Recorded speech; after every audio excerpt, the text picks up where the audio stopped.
so we can take a look at these problems. Let's take a look.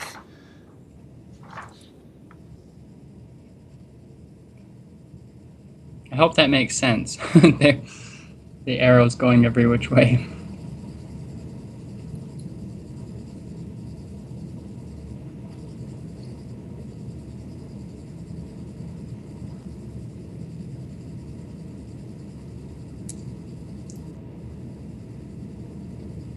Okay, so those answers are correct in that first case. However, the arrows don't quite make sense. Or basically, you tried to put two different types of arrows in the same picture. For example, point to your second step. Point to the second step there. Oh, let's see. Good. Do you notice you have two different sets of arrows that don't kind of belong in the same picture? The picture on the left is a reaction arrow that shows how you get your top product. But the arrow on the right that's moving the pi bond is a resonance arrow that shows you how you get the next resonance structure on the right. So it doesn't really make sense to put both of those in the same picture. So I guess what you tried to do is you tried to kind of squeeze both arrows into the same picture to save time or to save some space. So going forward in the future, it's better not to do that. Instead, it's better to do those problems the way we did them in the tutoring session by maybe just rewriting the product. So it's generally best to start over from scratch rather than putting multiple arrows into the same picture. Now, you didn't actually get this problem incorrect. Well, you got the products correct. If the problem was specifically asking you for the mechanism, you might not get full credit for that though, because we're trying to put incompatible things in the same picture. So I don't think I'm going to have you rewrite that right now to save time, because I think you understood it. But in the future, it's important. It's better to write that out more. But anyway, you did that correctly. I mean, I think you understood that correctly in your mind, even though it didn't come out right on paper. Let's see. Now, in the first step, why did you put the positive charge on carbon 2 instead of on carbon 1? Because carbon 1 would not have been resonance stabilized, and a primary carbocation that's not resonance stabilized is illegal. So there's really two reasons to do it that way. Okay, good. Let's see. And you saw there were two different products because of the resonance. So that's good. Let's go back to my screen, and I'll show you just what I meant by the way to write that out. So. Okay.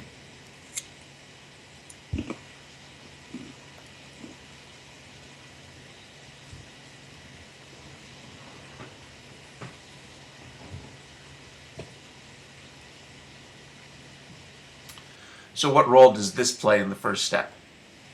Acid, strong acid. That should have been easy because we know that the first step, when you start with a strong acid, is almost always an acid-base reaction. Yeah.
Okay, so I just wanted to write out what's the better way to show this mechanism. Because there's two different paths, we really have to just show two completely different paths.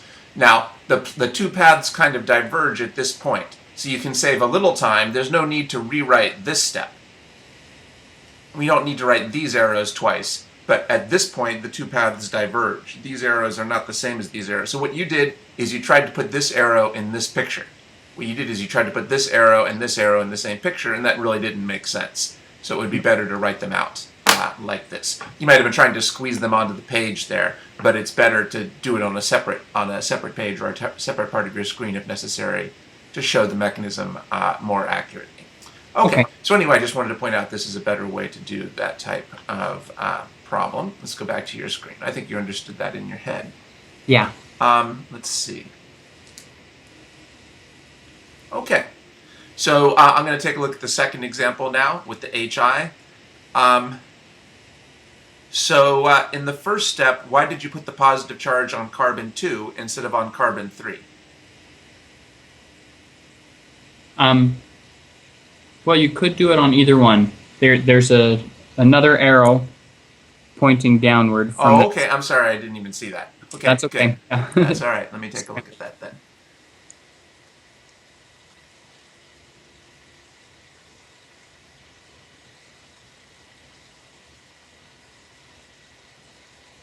Okay.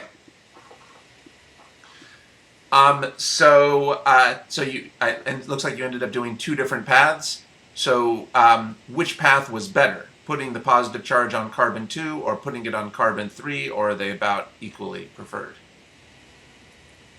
Is it better to put the positive charge on 2 or on 3, or are they about equal? Well, it actually would be preferred putting the positive charge on carbon 2 for the overall reaction.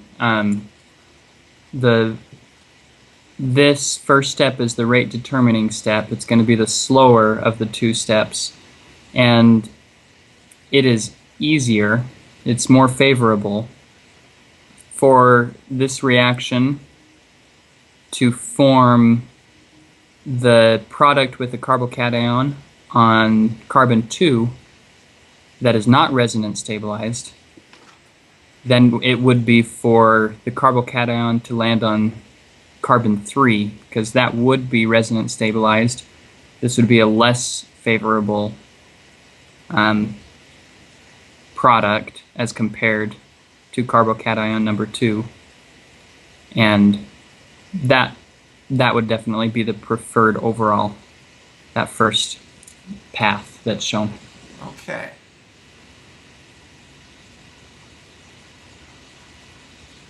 So where is the positive charge more stable, on 2 or on 3? 3. Okay, that's right, because of resonance. If that's the case, I'm not sure why you're saying the top path is the preferred path.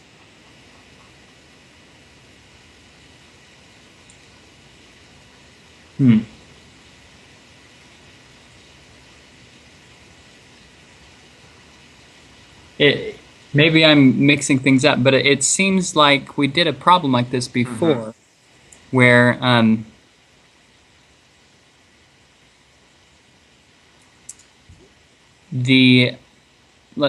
me think for a second. If you're going from something going from stable to unstable is a favorable reaction. And this can you explain why that would be? Why would that make sense? I'm saying that backwards. Something going to a more stable state is favorable. I said that backwards. Okay. Okay. So I'm looking at this.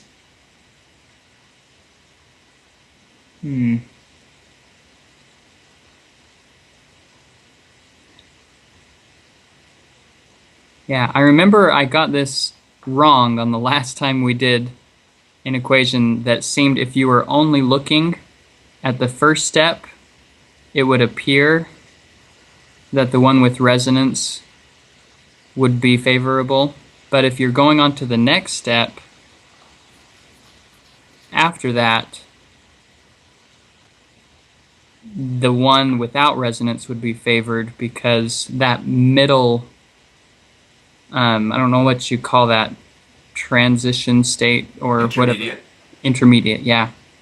Because that is stabilized by resonance. It's less eager to move on to the next Okay, so let's go back to my screen. product. Okay. Looks like we're getting a little confused there.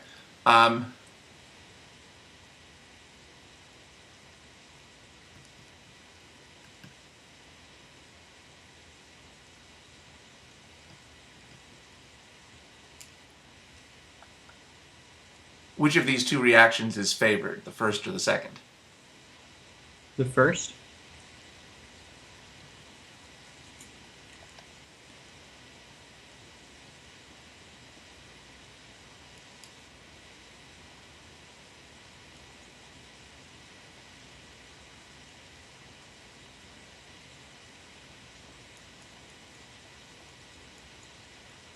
That was right. Whoops, what am I doing?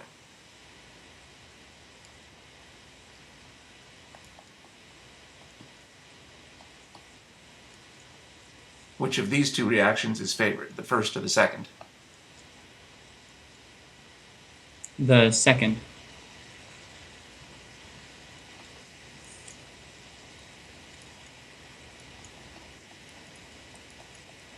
That's right.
All right, I had a little trouble setting that up. But which of these two is favored, the first or the second?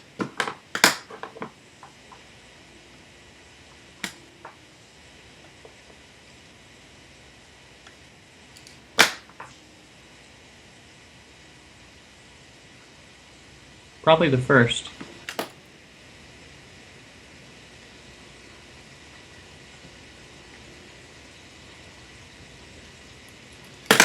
Now, up here, we saw that when you have a stable product, that's favored. But when you have a stable starting material, that's disfavored. But now things are getting more complicated because here, this is this is the product of the first step, but the starting material for the second step. So should we say this reaction is favored because we have a stable product from the first step, or should we say it's disfavored because we have a stable starting material for the second step? Well, we covered that in the previous session. Which step should we focus on? The rate determining step. We need to focus on the rate determining step. Well, I just told you the first step is the rate determining step. Well, since we're focusing, since the first step is the rate determining step, which step should we focus on? The first step. And in the first step, is this a product or a starting material? It's a product. And we've seen that when you have stable products, that's more favored than an unstable product. So hopefully that was kind of your thought process because you gave the correct answer. Hopefully that was the thought process you went through there. So this top path is the favored path because the rate determining step has the more stable product. Yeah. So your answer was correct.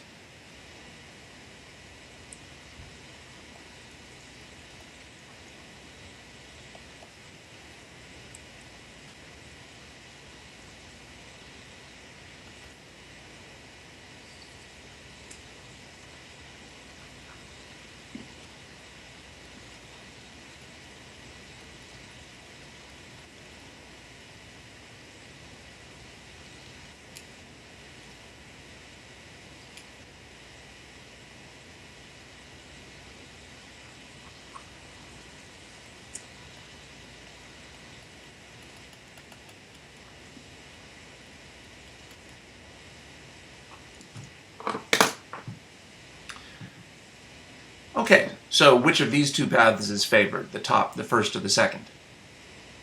The second.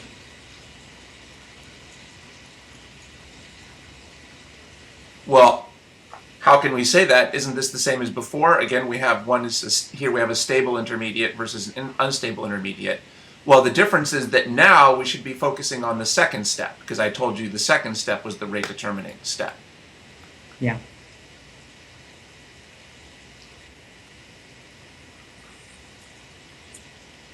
Well, now that we're focusing on the second step, we're focusing on these intermediates as starting materials, because they're the starting materials for the second step. Now, as a starting material, having a stable starting material disfavors your path. So here we focused on this stable thing as a product of the first step, so it favored the top path. But now we're focusing on this stable thing as a starting material for the second step, so it disfavors the second step. So hopefully that was your thought process, and you gave the correct answer. Okay, so this is the topic that we went over in 2 sessions ago. I didn't quite write it out. What we did last time is we wrote out these examples. These we just did verbally. I didn't write them out. So now would be a good time to add this to your notes. Yeah. I didn't actually, I described this logic verbally, but I didn't write it out. So now we've written out that logic. So in the previous session, we talked about how to evaluate something as either a starting material or a product. But it can be more complicated when you have a multi-step reaction, because in a multi-step reaction, the intermediates are both starting materials for some steps and products for others. So how do you know which one to treat them as? Well, as we verbally discussed in that session, what you do is you focus on the rate determining step. Okay, so now maybe we'll go back to your screen and try to apply this logic here. So let's try to do this from scratch, because the thought process that you were describing earlier sounded to me like it was maybe a little confused. So let's try to think this through from scratch, and we'll just decide whether we still agree with our previous answer or whether we're changing our previous answer. So let's go back to that. So how would you analyze that now? I mean, you can still, your pictures were correct, so you can stick with your old pictures. Okay. You just, all I need you to do from scratch now is tell me again which is the favored path, the top path or the bottom path. So try to apply what we were just talking about on my screen. Which is the favored path, the top path or the bottom path, and why? I guess one question I'd have here is, in deciding which is the favorable, or not favorable, but the rate determining step, is it typically the one with the formal charges? Okay, that's a good thing for us to talk about too. How do you decide who's the rate determining step? Well, we talked about that a little in the previous session. Let me ask you that for a second, and if you get stuck, I'll give you some help. But how do we decide which is the rate determining step? What's the definition of the rate determining step? What's the definition of the rate determining step? It would be the slower step. It would require more energy, activation energy, to make it happen, it seems. Okay, those are good answers. So it's the slower step. That's a good answer. So should it be the easier step or the more difficult step? More difficult. Okay, that's right. So you tell me, which is the more difficult step in this? So how many steps are there in this reaction? There are 2 steps. That's right. On the bottom, it might look like there's 3 steps, but one of those steps is not a reaction step, it's just resonance. So overall, there's just 2 steps. Well, which step is the harder step? The first step or the second step, and why? Well, it appears that the first step is the slower, harder step, because that product of the first step has a carbocation, which is extremely unstable, which would be very reactive to make the second step a very quick, low energy reaction. Okay, that's a good logic. That's right. That logic is exactly correct. So you gave a 2-part answer. So the point here is we should focus on the charges. We always focus on the charges. So here we have the intermediate has a positive charge. that's going to tend to be unhappy and unstable. Well, is it hard or easy to make a positive charge? Hard. Hard. That's right. Nature doesn't like charges. Yeah. And is it hard or easy to unmake a positive charge, so to speak? It'd be easier than making it in the first place. Yeah. Because nature wants to eliminate the positive charge. Yeah. And on top of that, not only do we have a positive charge, we have an incomplete octet. Carbocations of incomplete octet. That's also disfavored. So your logic was correct. So who do we decide is the rate determining step, the first step or the second step? The first. Which I think was what you were already thinking earlier when you did this on your own. Yeah. But that is right. The first step is the rate determining step. That's the hard step. So that is correct. The first step is the rate determining step. So with that in mind, let's continue to decide which path is favored. Okay, well, if the first step is rate determining, then we would want the more stable product of the first step. That would be more favorable, which would be the bottom pathway, which is stabilized through resonance. It stabilizes that carbocation. And so that would make that the preferred method, the second path. Okay, so it looks like you changed your answer from before.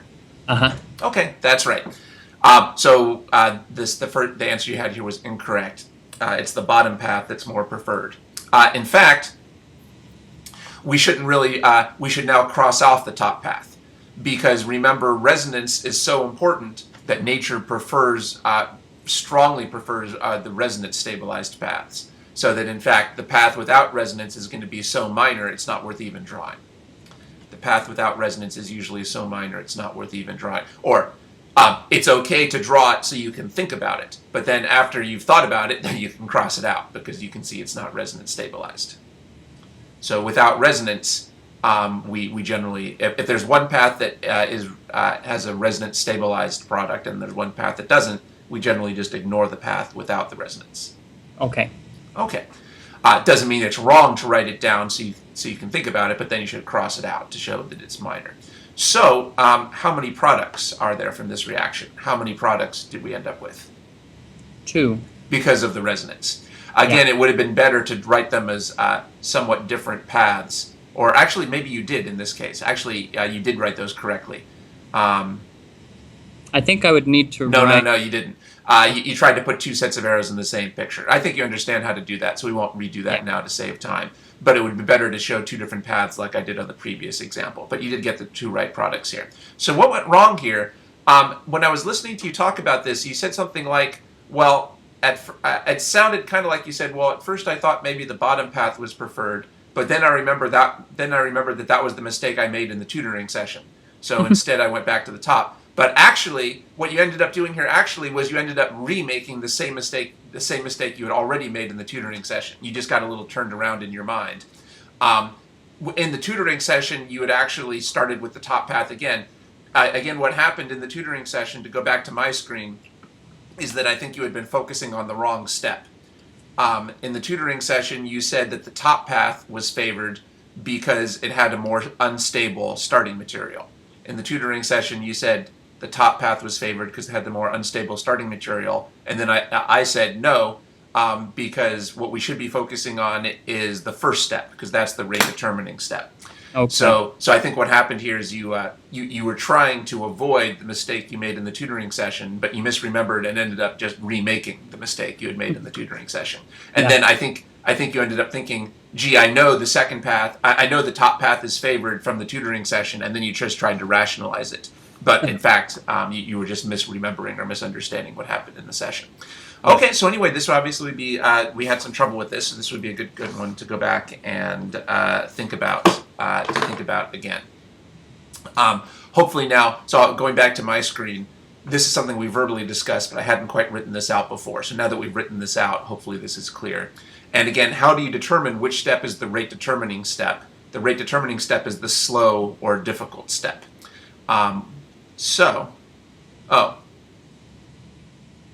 Yeah, okay, good. Okay, that makes sense. Cleared it up for me. Thanks. Good.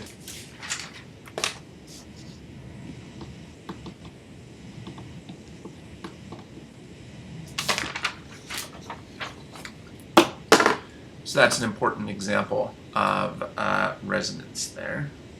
Let's see. Okay, well, I'll take a look at the next example.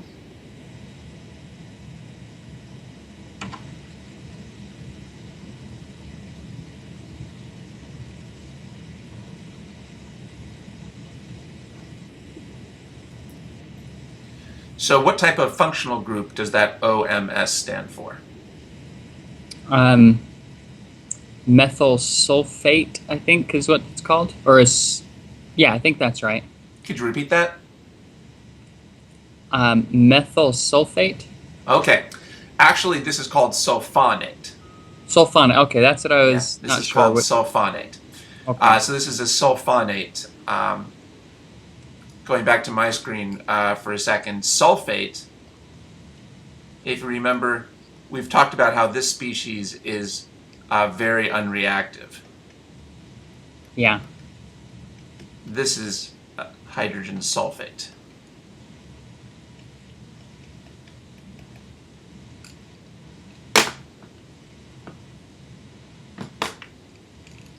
On the other hand, this is a sulfonate. It's a little annoying that the chemists used words that sound so similar, but the method behind their madness is they thought it was a good idea to use words that sound similar because the structures, they used words that sound similar but are slightly different because the structures are similar but slightly different. So there's a method to their madness, but the downside is that by using similar names, it's easy to get them confused. Okay, so going back to your screen, it's so to review, what's the name of that OMS functional group? Sulfonate. Good. Or to be more specific, it's methyl sulfonate. That's correct. What role did the OMS play in the reaction? Leaving group. Good. Are sulfonates normally acceptable? Excuse me. Are neutral oxygens normally acceptable leaving groups? No.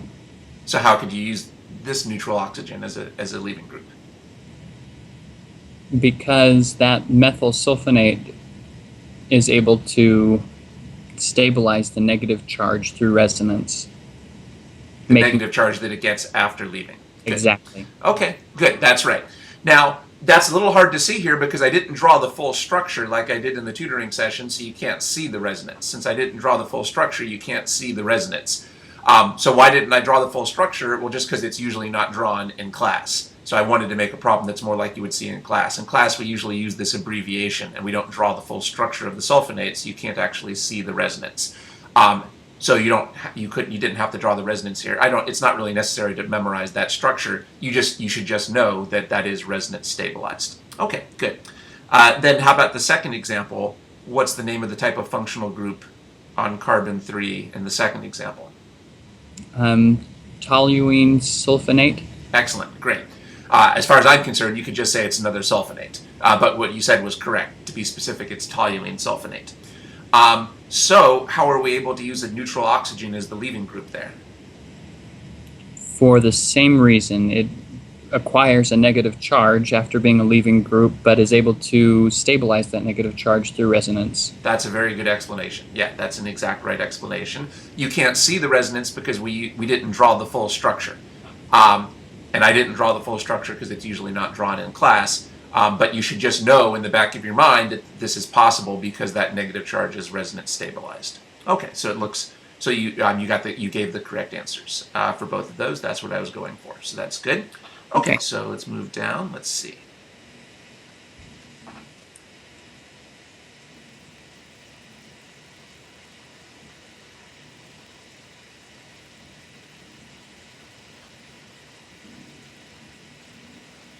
So you said it activates benzene to be a nucleophile, especially in the ortho-para positions. So, okay, so you use the specific terminology we were talking about together, which is fine. Good.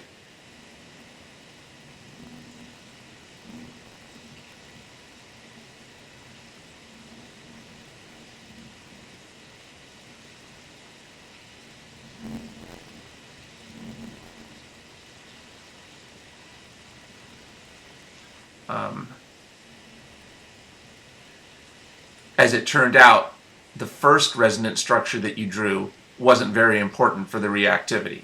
The Right. first resonance structure wasn't too important for the reactivity, but it's not wrong to write it out. Since the problem was predict the reactivity, you could have left out that first structure if you wanted to, but there's nothing wrong about putting it in. So that's a correct answer. That answer was correct. So that was just a very minor comment. There's nothing wrong with drawing that resonance structure. It didn't mess you up. So let's move on down to the next picture. Okay. In fact, in some cases, that would be a useful resonance structure to draw. All right, so looking at that next picture. Sorry. Here it is. Meta-director. It deactivates the benzene to act as a nucleophile. And why would you say it's a meta-director? Well, in the explanation, the instructions, I guess, it says that we will assume that it acts as a nucleophile.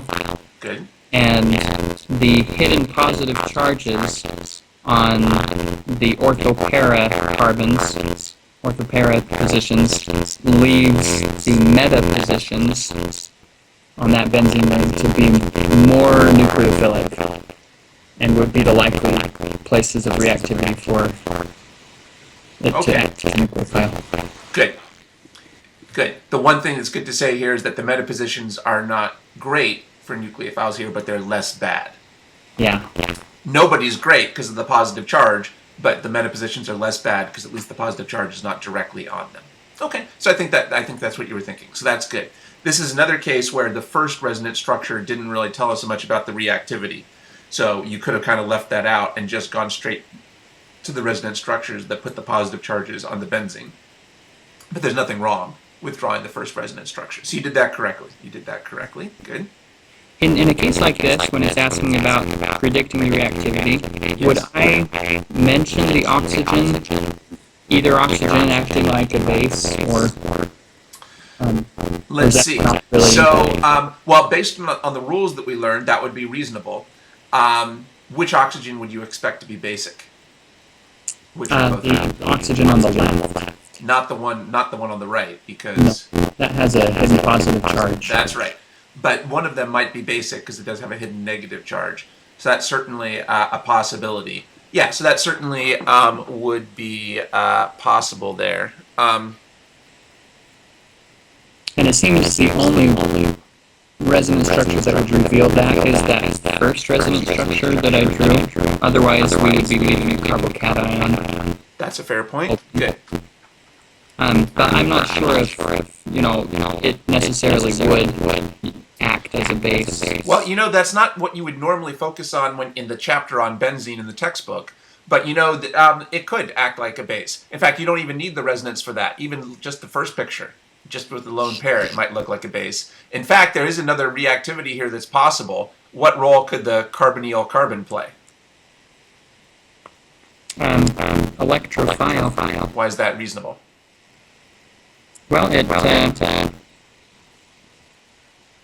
it's definitely got a delta positive charge, but it's also in this resonance structure, the first one drawn, it has an attachment to positively charged oxygen. That's right. I wouldn't put too much weight on that, though, because it's also attached to a negatively charged oxygen. That's true. Yeah. I would actually focus on the first resonance structure. So why would we expect the carbonyl carbon to be electrophilic in the first structure? Because it is a carbonyl carbon. It has a delta positive charge. That's right. That's something we've had a little trouble identifying in the past, the delta positive. So that's what I wanted to emphasize. You did mention that this time, so that's good. Actually, there is a whole other resonance structure that you didn't draw. You could have just moved the pi bond up onto the oxygen just by itself, and that would have left a full positive charge on the carbonyl carbon. That would also have justified it being an electrophile, if you see what I'm saying. Sure. Okay, so for a couple of different reasons, the carbonyl carbon here could also be electrophilic. So maybe we really should have included that. We don't have to assume that, In this case, there's no reason to include that because I said to assume that assume it will act as a nucleophile. So I must have. So since I said assume it will act like a nucleophile, I must have been saying assume the benzene will act like a nucleophile. But if I hadn't said that, it certainly would be totally possible to have reactions at the carbonyl carbon instead of at the benzene. So the carbonyl oxygen could act like a weak base, or the carbonyl carbon could act like an electrophile. Those are certainly possible. We don't have to do a benzene reaction here. We could do a carbonyl reaction. In fact, maybe we should have said that for the previous case too. In the previous case, the carbonyl carbon could have been electrophilic as well. Okay, so those are good points. When there's more than one functional group, there can be multiple possible paths. That's good to know. Okay, so it's good that you were thinking about that. In any case, the answer you gave was the one I was going for. So let's take a look at number 3. Okay, so let's see. Moving on to question 3. Okay. You drew a negative charge on your product. Who is the atom that has the negative charge? Who is the atom that has the negative charge? It's actually one of the oxygens. And you can't really see that because you didn't quite draw out the structure of the... Well, what's the name of the H2SO4? What's the name of that molecule? Sulfuric acid. Yeah. So we got a little bit lazy here and we didn't write the full structure. So let's go back and erase and write the full structure. One of the main things we've been working on is drawing correct, accurate arrows, and the arrows here can't be correct if the structure isn't more correct. Yeah. Okay, so that's actually... In general, it's better if you need to just move to a separate part of your screen if you need to have the space so that you can draw the full thing out. Good. Good. Okay, good. Now we can show the negative charges on the oxygen. Okay. Okay, very good.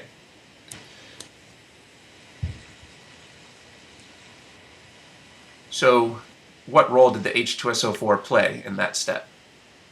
Strong acid. How could I have expected you to know that? So what role did the enol play? It played the role of a a base. Actually, a base. In our session, I had emphasized how enols are nucleophiles, but here it was a base. How could you be expected to know that? Well, it's because we know anytime you have a strong acid, you're always going to start with an acid-base reaction. So you did a good first step here.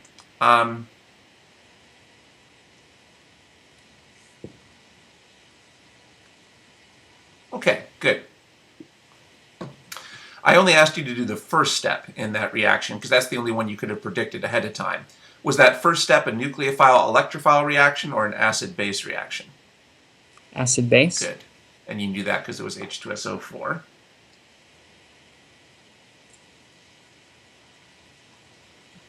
Who was the basic atom?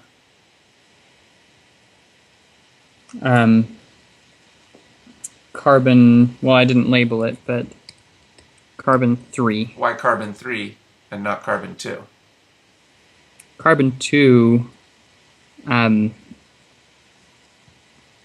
could not have formed a new bond with hydrogen because it was already receiving electrons from the oxygen. Good. And so that left carbon-3 as the only option Okay. in that. That's a good answer. That's a good answer. That's a good answer. I also wanted to review, though, how could we have predicted that carbon-3 would be more basic than carbon-2 even before we drew these arrows? What's another reason why carbon-3 is basic and not carbon-2? Resonance would reveal a hidden charge on carbon-3. Positive or negative? Negative. Okay, good. In fact, you're kind of combining those explanations here because by pushing the electrons, that first arrow where you're pushing the lone pair of the oxygen down is kind of a resonance arrow because it's only moving a lone pair into a pi bond. So you're kind of hinting at that resonance explanation in your mechanism here. Okay, so we reviewed over last time. What's the name of the functional group on the left? Enol. An enol. Why is that a logical name? The alkene and the alcohol. There's an alkene for ene, and there's an alcohol for all, enol. Good. So we saw that enols could be nucleophiles. Here we're seeing how it can also act like a base for similar reasons. Okay, good. And then looking at the second one, so what role did the sodium hydroxide play in that second reaction? The hydroxide was a base. Good. Now, what other role can an O minus play besides base? It can, well, it could be a nucleophile. That's right. In fact, we've said in the past O minus is tricky because it can be either a nucleophile or a base. Now, you made the right decision here. You decided to use it as a base, not as a nucleophile, so that was good. I'm not sure how you figured that out.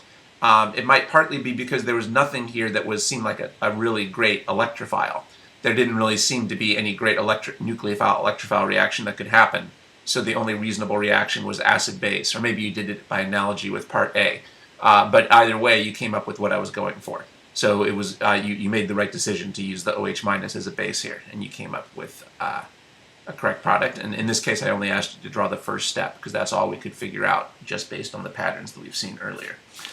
Okay, good. So that's what I was going for in this problem. So you did that correctly. Let's see. So what role did the what role did the enol play in that step?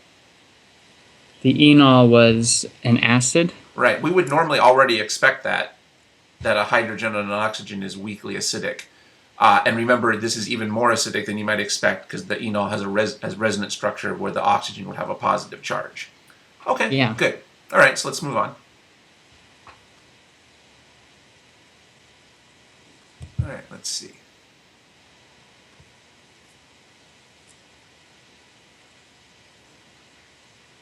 Okay, now let's look at your fourth example. Your fourth example you said was primary, but you still said it was legal. How could a primary carbocation be legal? If it's stabilized through resonance. And that one is. Okay, good. Yeah. Same for the next one. Same for the next one. Then the next one you said with the OH again is illegal. And I guess that's because you said there was no resonance. Yeah, I was trying to fool you into thinking that there could be resonance, but there isn't. So you did that correctly. Good. So let's scroll down. That's legal because of resonance. This next one again, I was trying to fool you into thinking that there was resonance, but there really aren't any significant resonance structures there. So the one with the carbonyl you said was illegal. That's good. And the same in the last example. I was trying to fool you into thinking there was resonance, but there isn't. So that was illegal. Okay, good. All right, so those were correct. All right, so I'll go back to my screen. All right. All right.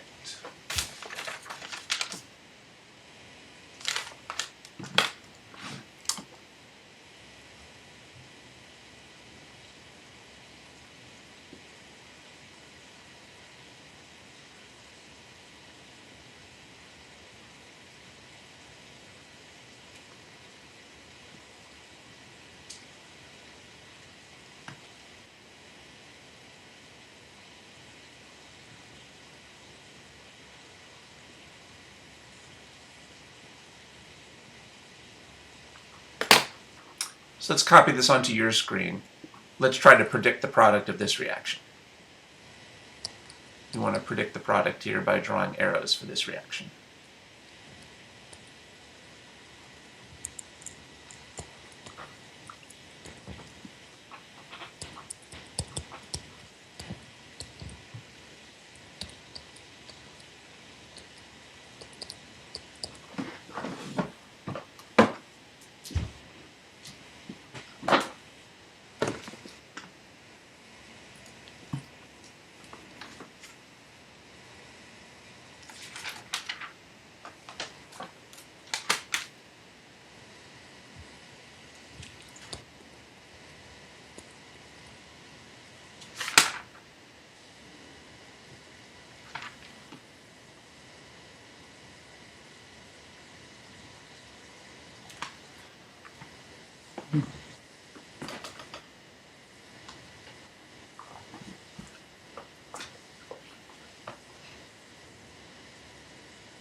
Not quite sure if there is a better way to draw this.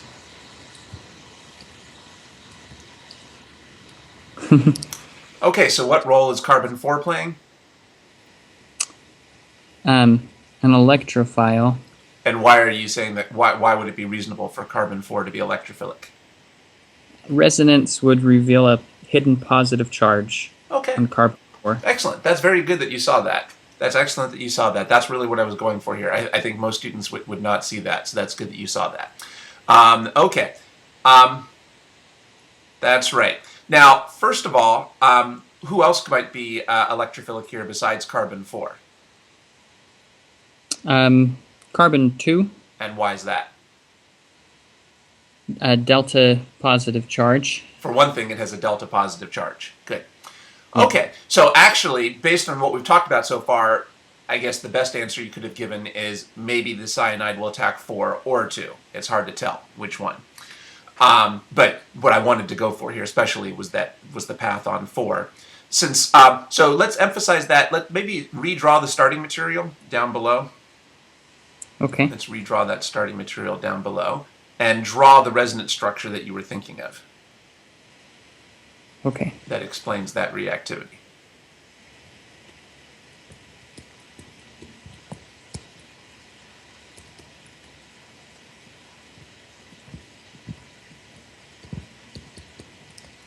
Okay, good.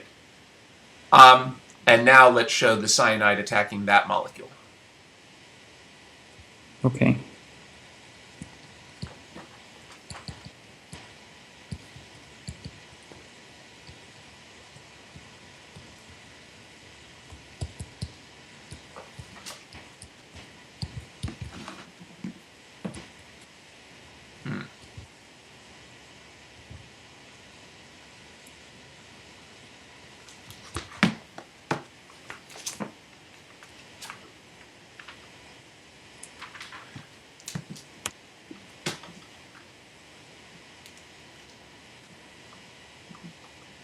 Okay. Okay, good. On the other hand, now let's draw the product from your first path.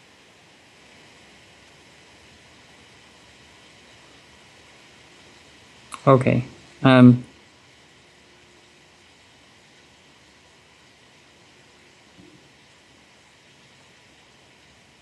you already have the arrows for that first path. Let's just draw the product, the product you would get from the arrows from the top path.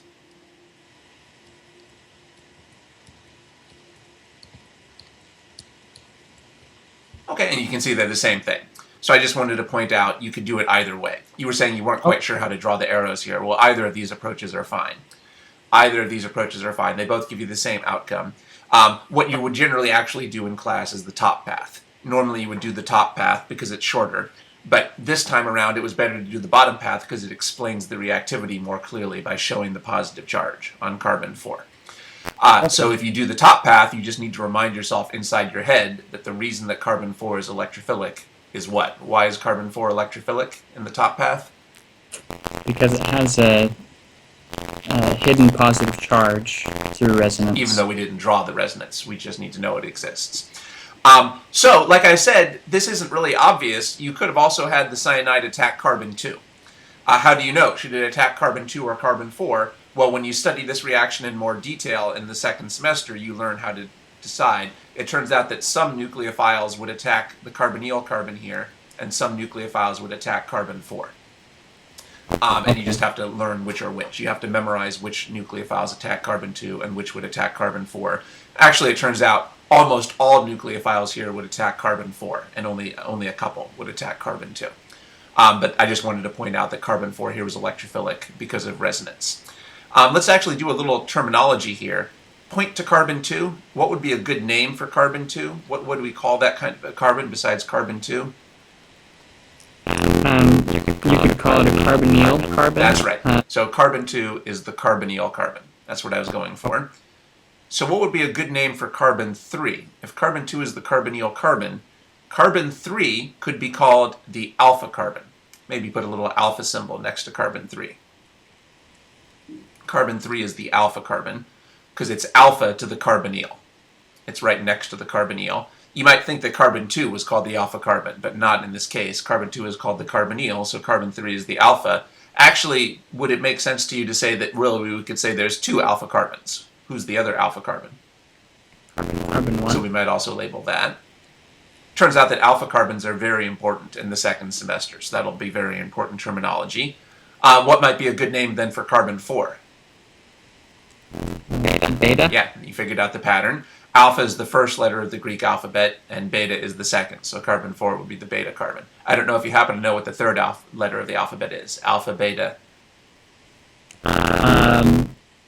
That's I'm thinking psi. So the next one would be gamma. Alpha, beta, gamma. Yeah. So what would be the name for carbon 5?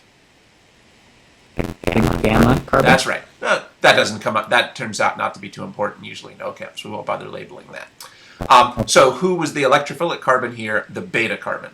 That turns out to be an important topic in the second semester.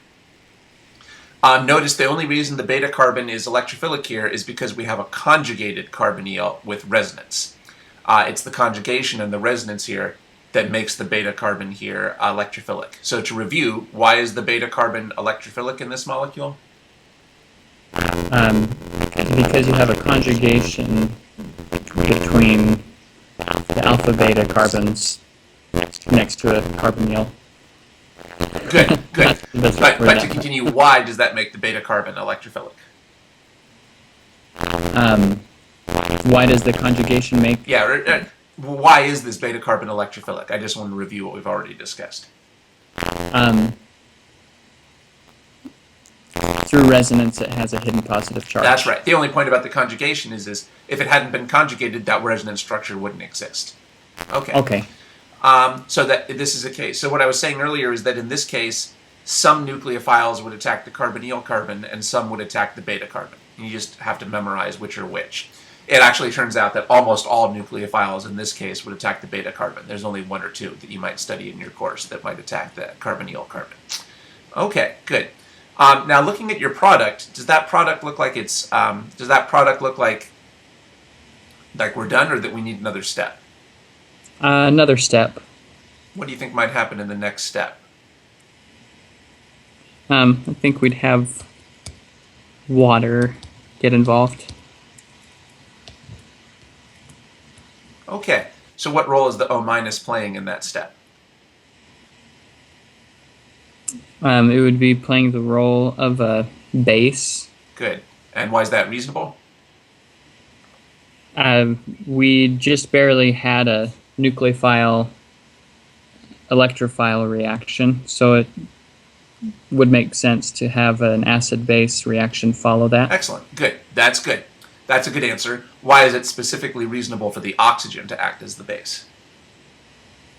It's negative charge. Good. But it's good that you realize that we probably want an acid-base reaction to follow the nucleophile-electrophile reaction. So that's good. However, did you notice there's another atom here that might be basic besides the oxygen? Sure, the alpha carbon. Good. Here, now we might call it the former alpha carbon because there's no carbonyl anymore. Or, no, actually, excuse me, that's not right. So that's right, it's the alpha carbon. What you said is right, it's the alpha carbon. Oh, okay. Now, why would you expect the alpha carbon to be basic? Hidden negative charge through resonance. That's right. We haven't drawn it, yeah. but there's another resonance structure here again that puts the negative charge on the alpha carbon. So who's going to be the base, the oxygen or the alpha carbon? Well, it's kind of the same situation as before. It's hard to tell, right? You'd have to learn this in class. It turns out that the best way to draw the mechanism now, the simplest way to draw the mechanism, or it turns out that you get the right answer. We should use the alpha carbon as the base, not the oxygen. So it turns out your first guess was mistaken, although it would have been hard to predict that ahead of time. That's just something I have to tell you. But we should have recognized up front that there's 2 candidates for the base here, and it's really better to use the alpha carbon. Good. And you could draw the new resonance structure and then draw the reaction, or you could do a shortcut here and just show the alpha carbon acting like a base. To review, why is this alpha carbon basic? Resonance would reveal a hidden negative charge on the alpha carbon. Yeah, we didn't actually draw the resonance, but we know that exists. Good. All right, so now let's draw the product from that step. Okay.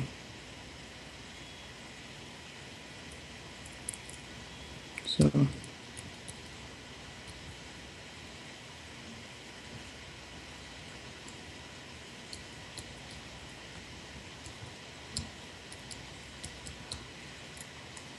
okay, Does it look like we're done, or does it look like we need more steps? I think we're done. Because the main molecule has no charge. Okay. Yeah. All right, so this is a reaction you'll see in the second semester where we attack the beta carbon. Good. Maybe let's scroll out so we can compare this to the starting material.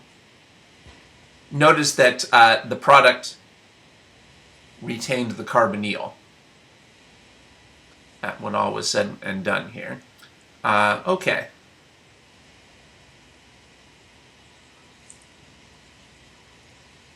Let me show you one more way to draw this that I think is the best of all. Let's draw the starting material again.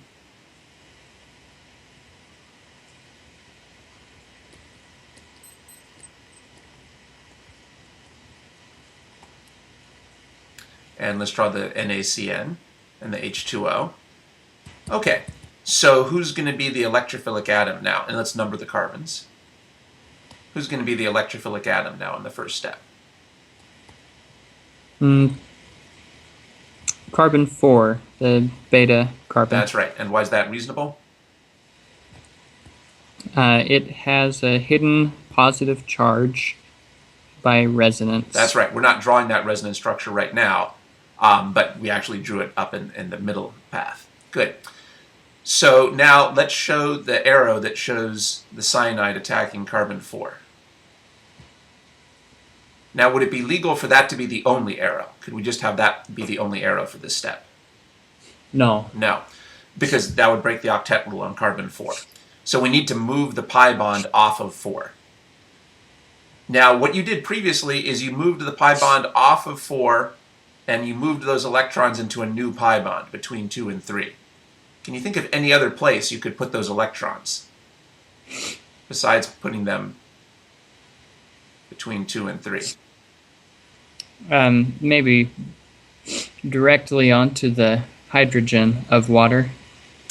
Let's see. Well, that would be a whole different reaction. So I was going for something a little different. So in that first step, where else could we put, let's think about that for a second more. Where else could we put the electron? So let's draw a tail going from that pi bond. Oh, you could have it land on carbon 3. That's right. Let's do that instead. And let's draw the product from that.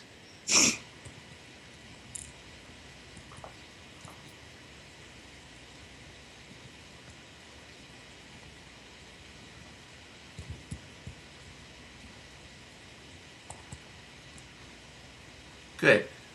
Now, carbons usually really don't like having negative charges, but in this case it's okay to put a negative charge on that carbon. Can you think of any reason why it's okay to put a negative charge on carbon 3, whereas carbons usually avoid having negative charges? Resonance would stabilize that negative charge with the carbonyl. That's right. We're not drawing that resonance structure, but we know it exists. So that's why this is reasonable. Good. Putting that negative charge there.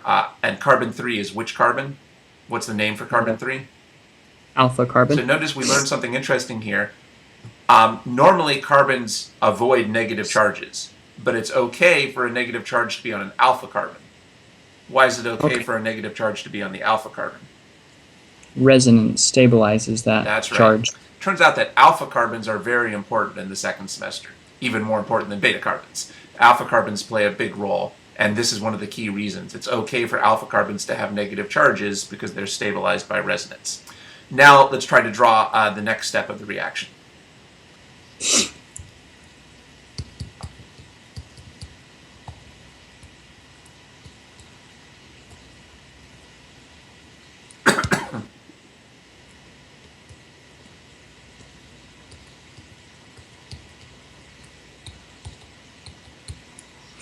Okay. Great, and let's scroll out so we can see the whole reaction, and so we can compare it to the first path.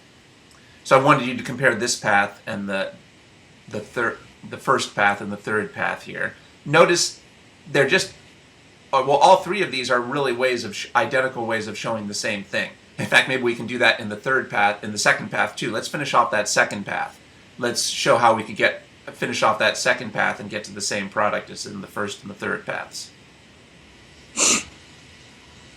Okay.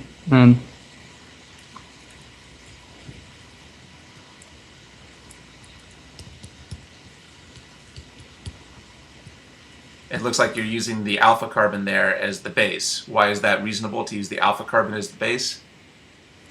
It has a hidden negative charge that's there because of resonance. Yeah, you can't see it in that path because in that path we didn't draw that resonance structure, but we know that it exists. Okay, good.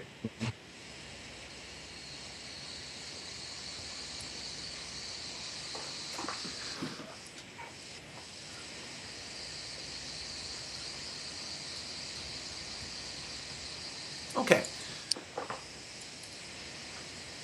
So if you compare these, notice that all of these are just different ways of writing the same thing. They all gave us the same exact product. And I've been calling them alternative paths, but they're not really alternative paths. They all represent the same things happening.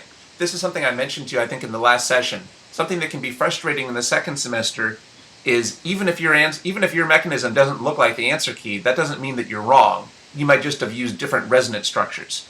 So all three of these are correct. All three of these are absolutely correct because they're just using different resonance structures. All three of these are correct because they're just using different resonance structures. So if your answer differs from the textbook, but the only difference is that you're using different resonance structures, then your answer is still correct. Which answer is the best for a beginner? Well, usually what you end up doing is the third path. I think the third path is best just because it's the simplest. Usually it doesn't really draw any new resonance structures. You just know that they're there. And it puts the negative charge on carbon 3. I think that's a little better because that makes it easier to predict the second step. It's usually best to put the negative charge on the alpha carbon rather than the oxygen because it's usually the alpha carbon that reacts in the next step. Okay, but all three of these are possible. Now, this is not a reaction that would be totally predictable just from our principles. I had to give you a couple hints here. For example, in the first step I had to tell you, in the first step, you could have predicted that either the beta carbon or the carbonyl would be electrophilic. But I had to give you a little extra help to tell you that almost all nucleophiles will end up attacking the beta carbon. And then in the second step, you could have predicted that either the oxygen or the alpha carbon would be basic. And I had to give you a little bit of help by saying that it's really the alpha carbon that's best to use as the base here. So this was not something we could totally predict from first principles, but we can at least understand why this is reasonable by using resonance. Okay, so remember we're just trying to get a head start on some of the topics from the second semester, especially focusing on how resonance is applicable. So this is a good example because resonance played a big role in both steps of this reaction. Like I said, this would be easier once you've actually studied the reaction, so because some parts here, in this case, resonance gives you alternative paths, but it doesn't tell you who to choose. Remember that usually the resonance will give you alternative outcomes, but it doesn't usually tell you which alternative outcome to choose. That you just usually have to memorize. Okay, all right, so that's fine. So let's go back to my screen. All right.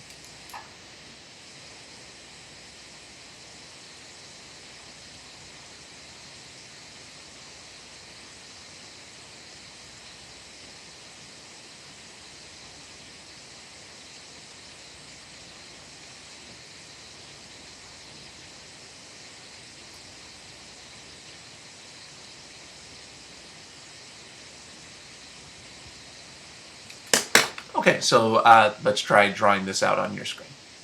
Let's try to predict the reaction here.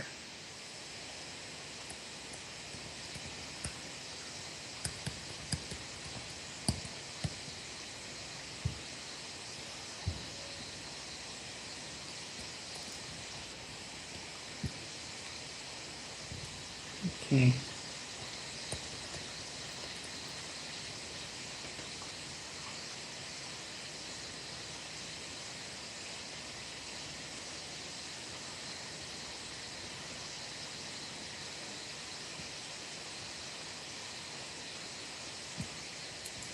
Great. So what role is the O minus playing in that first step? Base. Excellent. What other role can an O minus play besides base? Oh, I'm sorry. Sorry, nucleophile. Yeah. What role is it playing? It's a nucleophile. And what could it be besides a nucleophile? It could also be a base. Now, we know O- can be tricky because sometimes it's hard to tell whether it'll be a nucleophile or a base. In this case, though, I don't think we've learned really any acid-base reactions. There's no acid-base reactions that you and I have talked about, at least, that would apply here. And by analogy with the previous example, it's better to use it as a nucleophile. Okay, so you did that correctly. What role was carbon-3 playing? It was playing the role of electrophile. Good. And why is that reasonable? It would have a hidden positive charge from resonance. Yeah, you didn't actually draw the resonance, but we know we could have. Good. What's the name for carbon-3? The beta Yeah, carbon? so we know that because of resonance in this case, the beta carbon is electrophilic. Okay, that was a good start. So let's continue. Okay.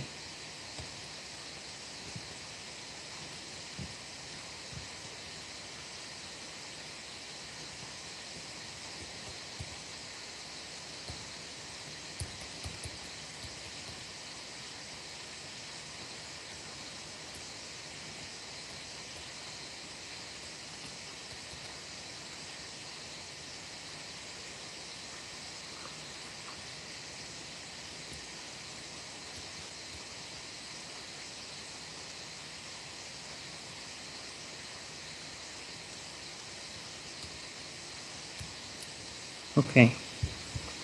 Okay, good. Now, in your first step, you ended up creating a negative charge on carbon-2. In that first step, you ended up creating a negative charge on carbon-2. That should make us a little uncomfortable. We don't usually put negative charges on carbons because are carbons relatively electronegative or not electronegative? Not very electronegative. Not compared to other nonmetals. So why was it okay to put a negative charge on the carbon here? It's an alpha carbon, and an alpha carbon can stabilize a negative charge through resonance. Good, that's right. We didn't actually draw that resonance structure, but we know it exists. Remember that actually that first step is tricky. You might have drawn a different resonance structure where you actually put the negative charge on the oxygen. You could have drawn a separate resonance structure where you put the negative charge on the oxygen instead of on carbon-2. But it's probably better to put it on 2 because it turns out that more accurately predicts the reactivity for the next step. And how do you know that it's better to put the negative charge on 2 because that predicts the reactivity more? Well, just because we kind of memorized that from the earlier example. By analogy with the earlier example, we know that it's better to protonate the alpha carbon here. That's just something we memorized. It's not really based on a principle. Okay. So this was pretty similar to the previous example. This was just another example of that previous example. The main lesson here is that the beta carbon in this type of molecule is electrophilic because of resonance. And again, there's many different ways you could draw this path because there's many different resonance structures, but this is probably the simplest. All right, I'll go back to my screen. Okay. Okay, so that's good on those examples. Let's see.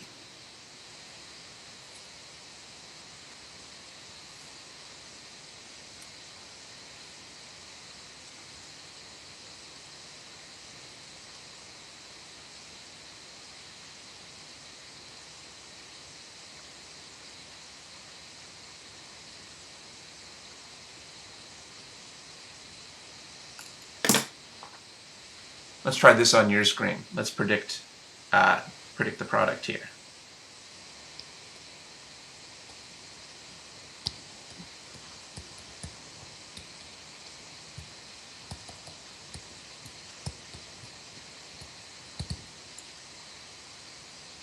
I'm going to say no reaction. Okay. What role might we expect the hydroxide to play? A strong base or a nucleophile. Okay, good. Now, it's a strong base, so why can't we use that propane as an acid? Have we learned that molecule on the left is an acid? No. No, not even a weak acid. It does have protons, right? It does have protons, the hidden hydrogens, but it's not even a weak acid. Let's actually try drawing that out. Let's say that even though this wouldn't happen, just to understand it better, let's draw what the reaction would look like if there were an acid-base reaction. So draw what the arrows would look like if there were an acid-base reaction.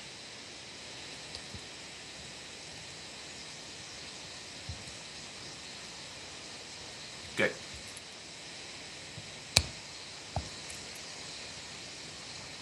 Do you want And to let's draw. product? Yeah, good. Let's draw the product from that.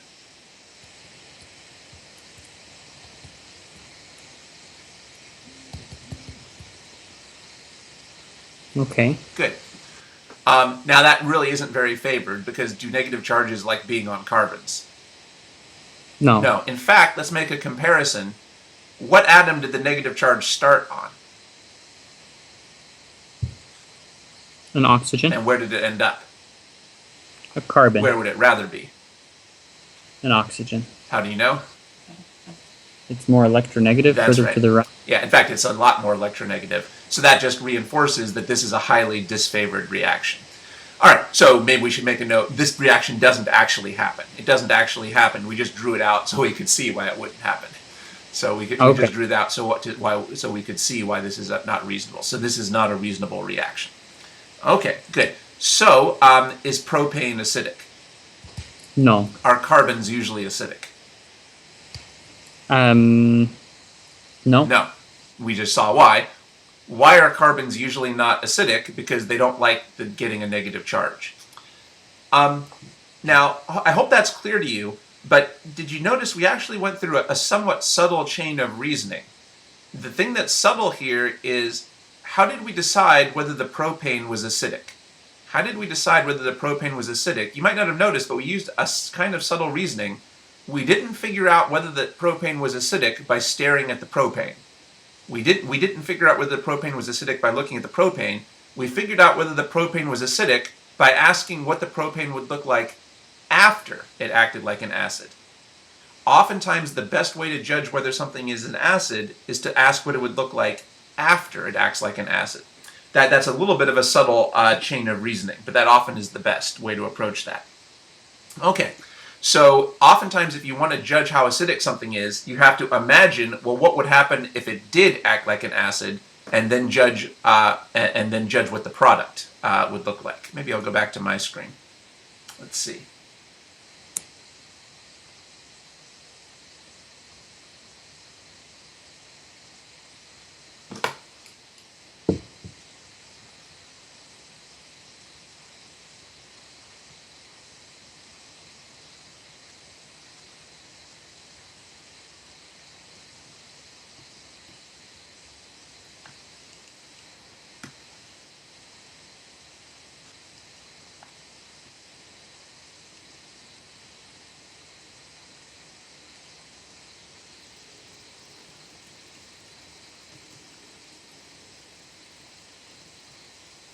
So this is kind of a shorthand way to show how an acid loses a proton.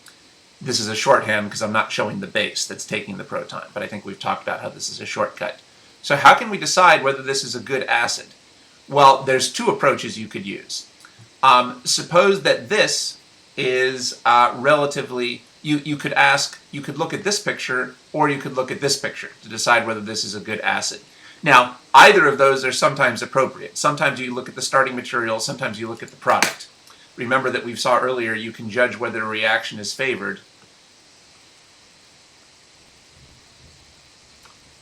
by either looking at the products or looking at the starting materials.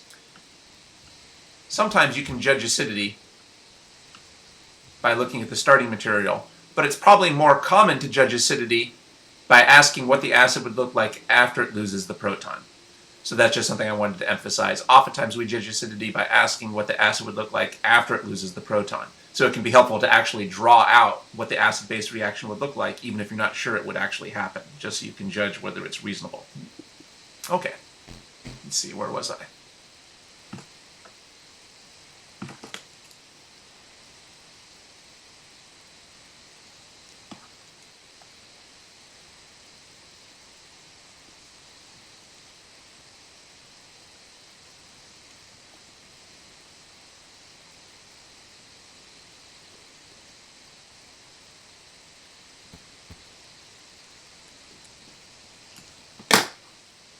Let's try to predict the reactivity here.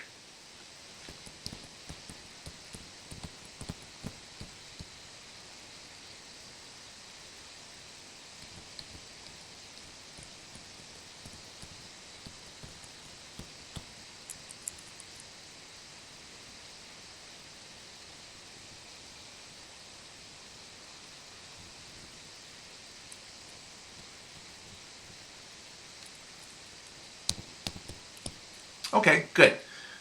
So what role is the OH minus playing there?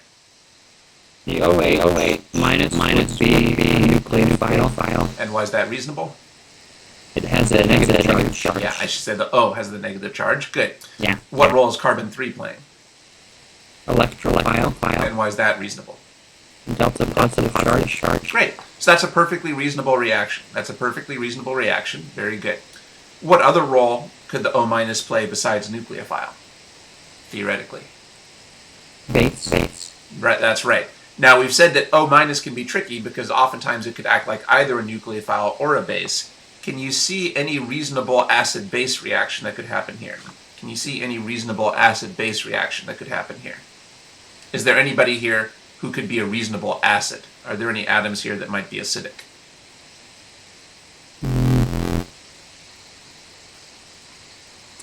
The alpha carbons, perhaps, they could stabilize a negative charge with that carbonyl.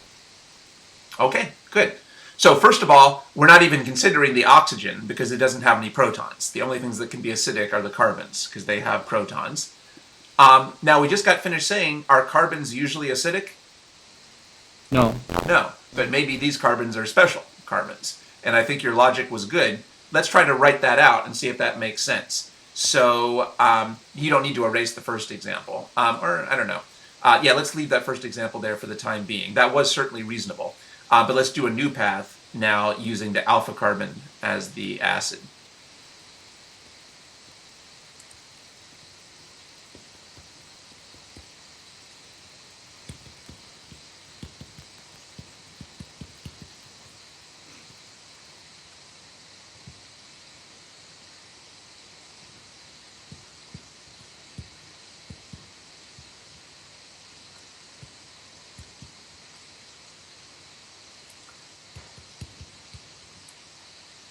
Okay. Okay, excellent. Good. So, so that confirms your previous theories here. So the alpha carbon here was acidic. And to review, why is the alpha carbon acidic when carbons normally are not acidic? Because it can stabilize a negative charge with resonance with the carbonyl. Good.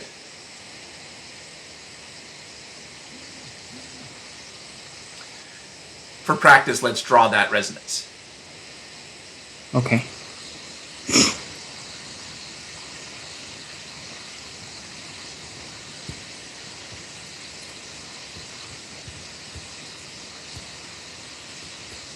Oh.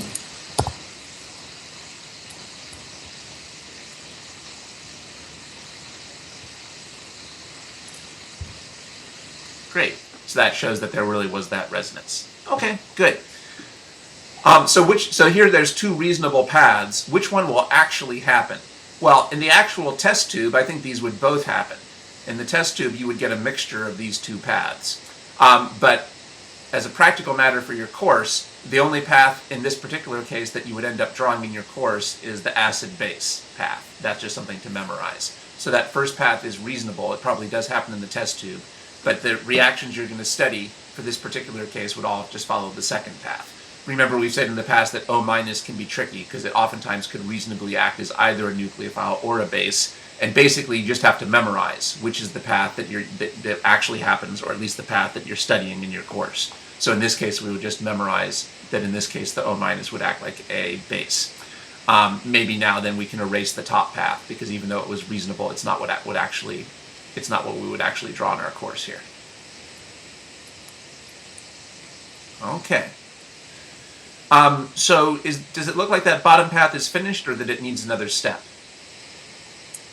It could use another step. Good. Maybe I'll go back to my screen.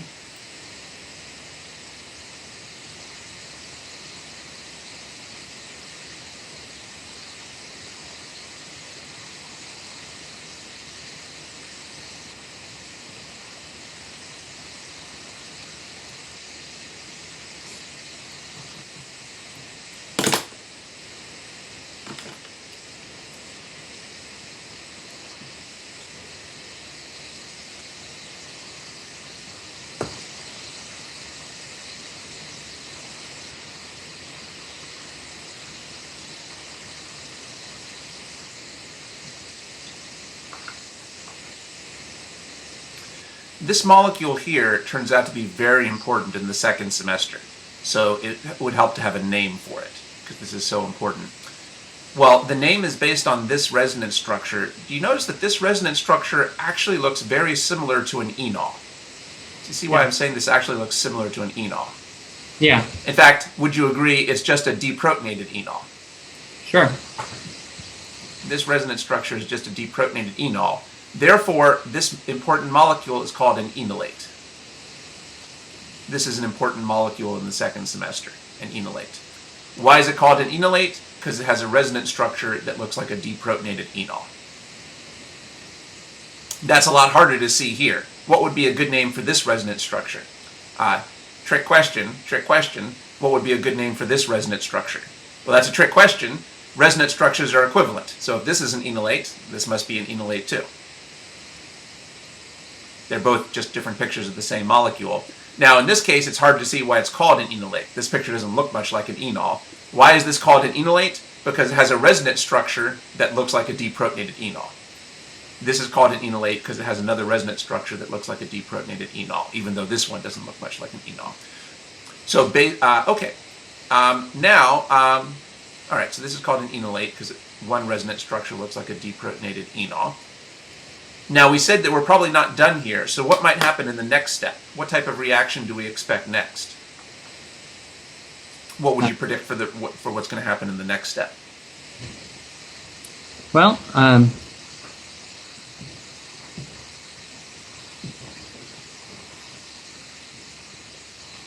not sure actually. And let's actually just ask what role would we expect the enolate to play in the next step? What role might we expect the enolate to play in the next step? Well, it just barely was an acid. And typically you'd expect a nucleophile electrophile reaction to follow that. Okay, excellent. That's good logic. So since we just did an acid-base reaction, now we would expect a nucleophile electrophile reaction. Good. Who would you expect to be the nucleophilic atom?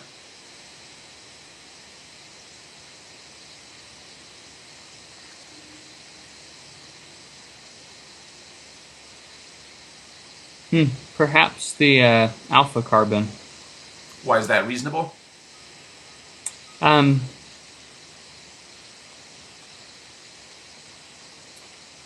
is that a good candidate for being the nucleophile? It's a good candidate because it has a negative charge on it, at least a hidden negative through. In one of the resonance structures, yeah. Yeah. Are there any other candidates to be the nucleophile? Yeah, the oxygen through resonance also has a negative charge on it. Okay. Now, again, which one will be the nucleophile? That's not something I could expect you to predict. Remember, you generally, if resonance gives you more than one possible candidate, you usually can't use first principles to figure out who will actually be the nucleophile. You just have to memorize it. So the best answer you could give here is it looks like either the oxygen or the alpha carbon could be nucleophiles. Now I'll just tell you that in almost all reactions that you would study in your course, it's actually the alpha carbon that would be the nucleophile. In almost all the reactions that you're going to study in your course, the alpha carbon will be the nucleophile. That's not obvious, it's just something to memorize. So what would happen next is that this alpha carbon would act like the nucleophile. Now you might have been puzzled because I didn't show who the electrophile would be here. So presumably the chemist would have added another molecule, which would now act like the electrophile. I'm not going to go into that right now. There's many different eleprophiles that this could now attack. Okay. So presumably what would happen next is that we would add some type of electrophile, and then the alpha carbon could act like a nucleophile and attack that. Okay.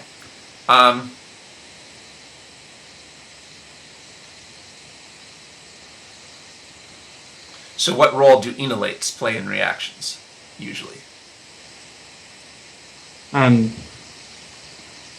Nucleophiles? Usually nucleophiles, that's right. And who's usually the nucleophilic atom?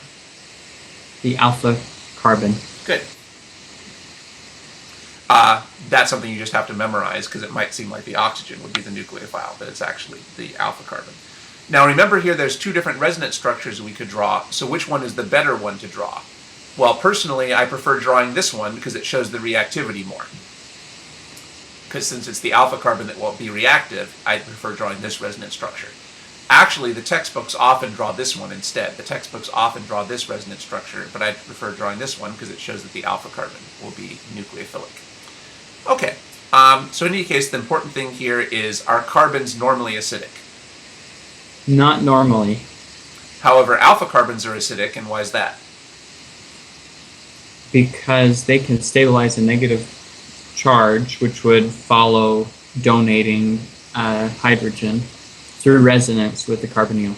Good. That was kind of a long explanation, wasn't it? So it's good that you took your time and gave the full, long explanation. That's good. So that's an important principle here, that we can use resonance to explain whether something is acidic. Let's go back to our handout here that we've talked about so many times. Remember, in the past, we saw what normally makes things acids. Well, oftentimes things with formal positive charges can be acidic, or maybe a delta positive charge. But something I didn't put here in the handout that you might want to add is something can also be acidic if it can stabilize the negative charge that it would get after acting like an acid through resonance. Again, it's kind of a long explanation. But another thing that would make something acidic, things are acidic if the negative charge that they obtain after acting like an acid can be stabilized by resonance. That's actually, do you notice that in this handout here, I actually left these little gaps? I left these gaps because there's some things I didn't put in the handout that you might want to add. So you might want to go back now to the handout and add that in this gap. Something else that can make something acidic is if it can stabilize the negative charge it gains in an acid-base reaction through resonance. Okay, good. That's what we were seeing here. Oops. So I wanted to compare these two molecules, A and B. Who's more acidic, A or B?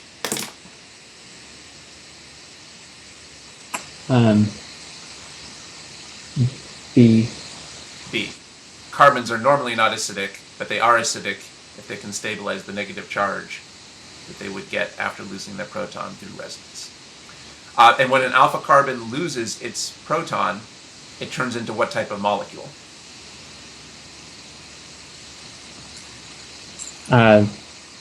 The enolite? That's right. That turns out to be an important topic in the second semester, so we're getting a little bit of a head start on that. Good. Okay.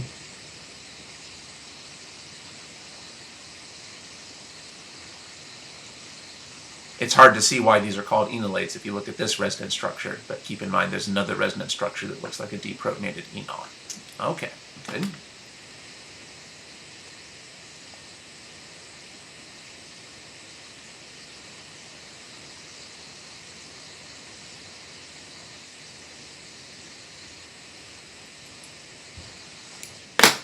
Okay, so let's try to predict the reactivity here. We can try this on your screen.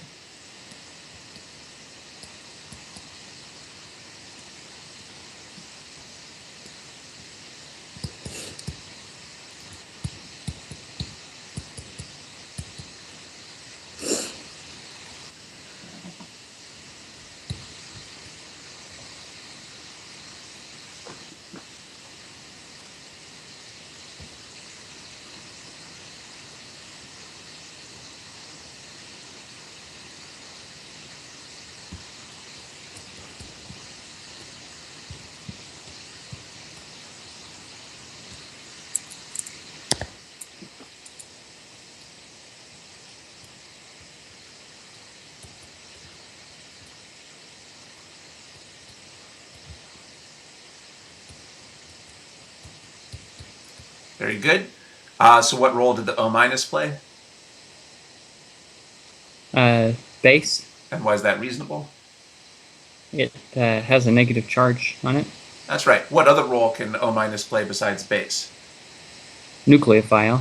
And there are some reasonable nucleophile-electrophile reactions here. It could attack a carbonyl, but if you're using the analogy from the previous case, I just told you that in this particular type of reaction, you're going to focus on the acid-base reaction. So what you did was correct. It's correct here to focus on the acid-base reaction. Now, what role did the carbon play? Let's number the carbons so we can talk about them more easily. Okay. What role did carbon 3 play? Acid. Now, carbons are not normally acidic, so why is carbon 3 acidic? It is an alpha carbon, which can stabilize a negative charge through resonance. Good. But it's not the only alpha carbon. What point to another alpha carbon?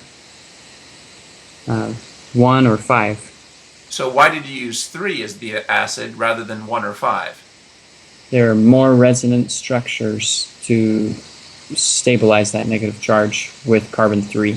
Excellent. That's good that you saw that. That's exactly what I was going for here. Very good. So there's even more resonance structures here than there would be with 1.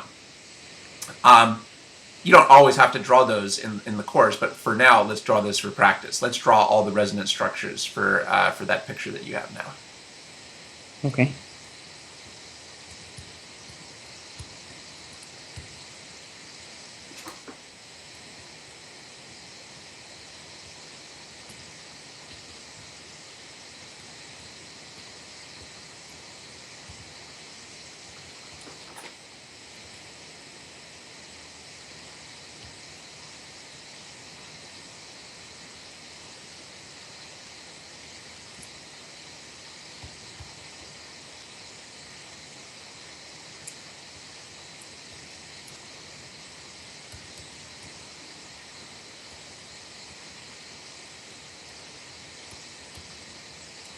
Okay.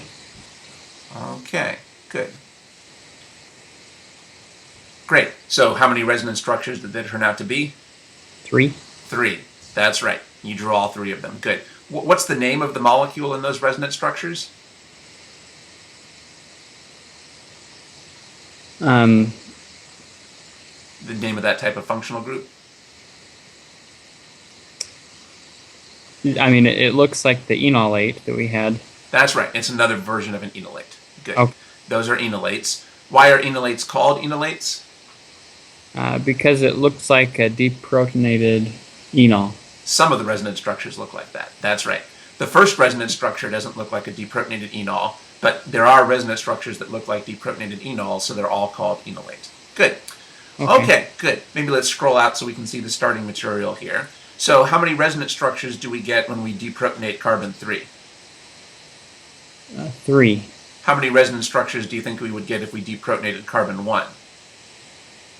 2. Only 2. I guess maybe to save time we won't draw those, but you had the right instincts there. There's fewer resonance structures if we deprotonate 1 than if we deprotonate 3. Therefore, this is the preferred approach. That's good that you saw that. That was the main thing that I wanted to go over for this example, and you picked up on that, so that's good. Let's see.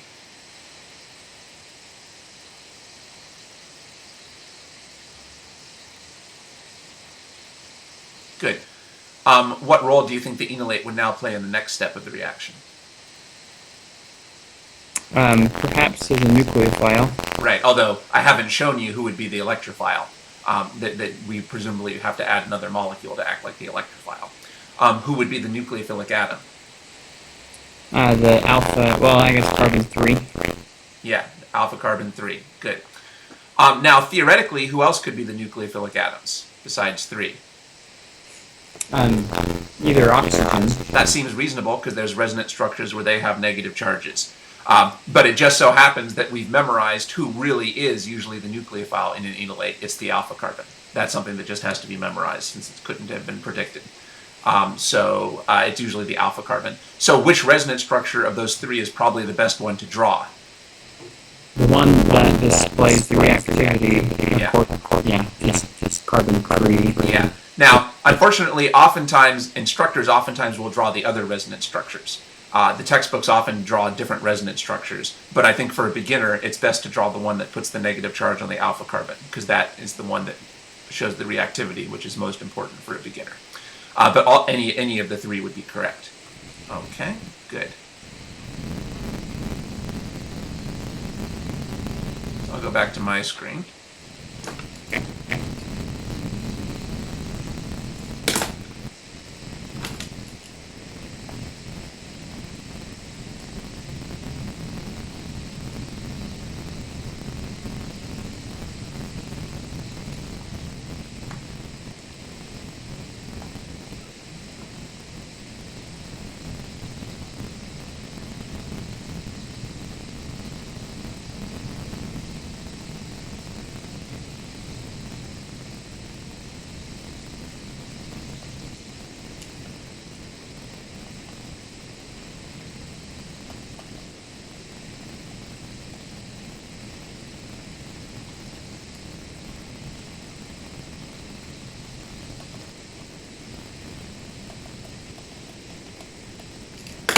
What would be your answer to this problem?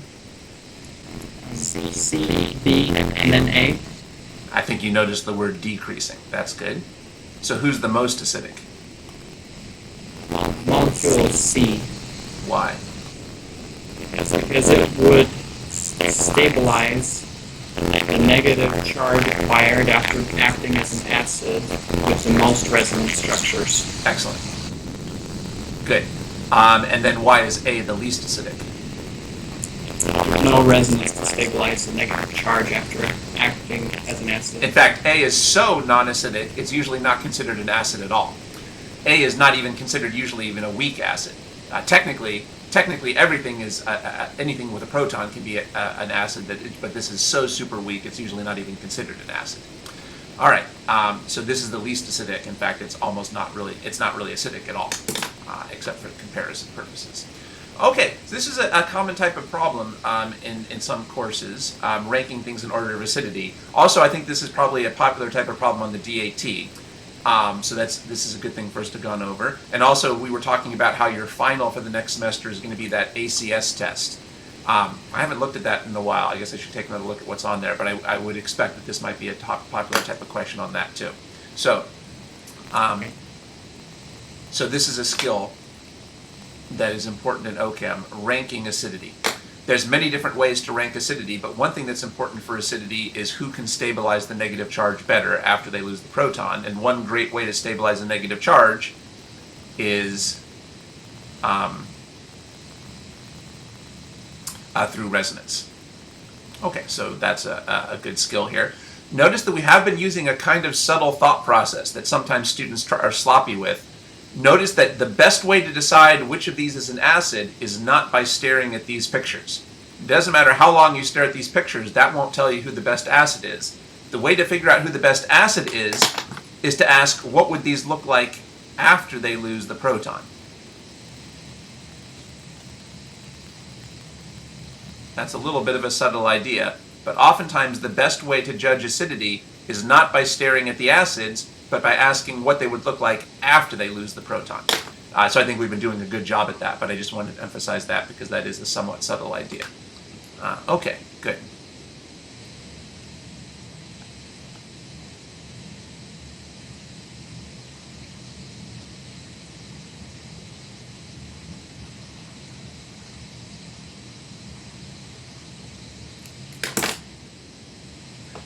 Go back to your screen. Scroll up to the previous example, or a previous example. Let's scroll up to the examples where we were working with the beta carbons and the conjugation.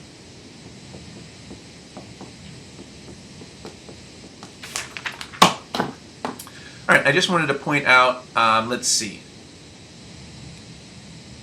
Point to the product of the first step. Point to the product of the first step. Good. What's the name of that type of picture? What's the name of that type of molecule? That looks like an enolate. Yeah, that's right. I didn't use that word when we were going through these examples, but those are, now we can see that we were already producing enolates here. Good. Why is it called an enolate? Because it's essentially a deprotonated enol. Doesn't look like it. Nope, but resonance would reveal a resonance structure that looks like a deprotonated enol. That's right. In fact, you can see that in some of the previous pathways. In some of the previous pathways, we draw different resonance structures for the enolate where you can see that it looks like a deprotonated enol. Good. Yeah. Okay, so I just wanted to mention that even though I hadn't used the word enolate in these examples, we were producing enolates by a different pathway here. By the way, what role did the enolate play in these reactions? What role do you see the enolate playing in these reactions? It was acting as a base. As a base, not as a nucleophile. So just recently I was emphasizing how enolates can act like nucleophiles, but also we can see that in some circumstances they could act like a base. How do you know which one it's going to be? Well, you can kind of use the patterns we've talked about. In these reactions, we started with a nucleophile-electrophile reaction that created the enolate. So since a nucleophile-electrophile reaction created an enolate, probably the next step was acid-base, because we've learned that we kind of alternate. On the other hand, in the second set of reactions, we started with an acid-base reaction to create the enolate. Well, if you start with an acid-base reaction, then probably the enolate will then act like a nucleophile in a nucleophile-electrophile reaction, because we've learned of that pattern of alternation. Okay. So we saw two different types of pathways that can involve enolates. One pathway that involves an enolate acting like a base, and one pathway that involved the enolate acting like a nucleophile. Good. So like I say, that's a very important topic in the second semester, enolates. So we just took a look at some of the basic ideas for that. All right, I'll go back to my screen.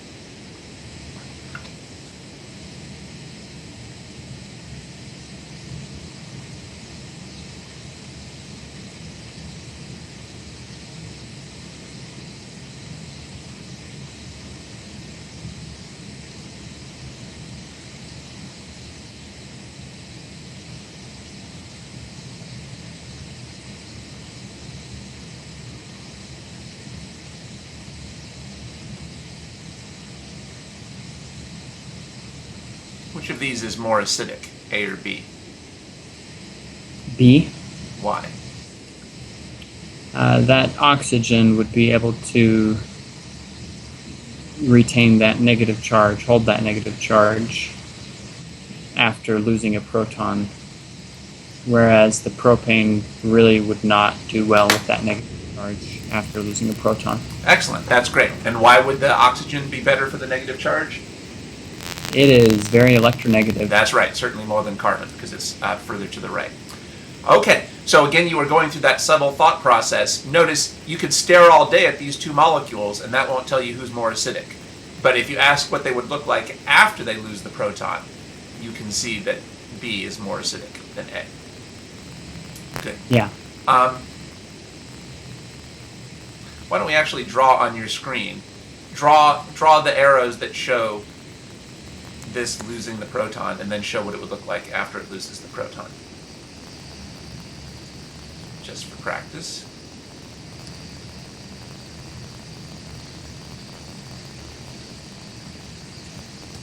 Good. So we're doing the shortcut here where we don't show the base. That's good. Yeah.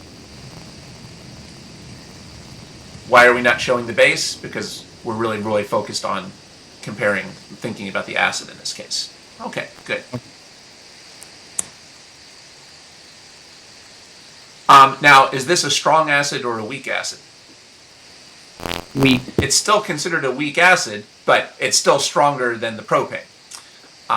Okay, so good. So going back to my screen. So notice that in relative terms, B is stronger than A, but it's still not a strong acid in absolute terms. I think hopefully that's making sense. Okay, now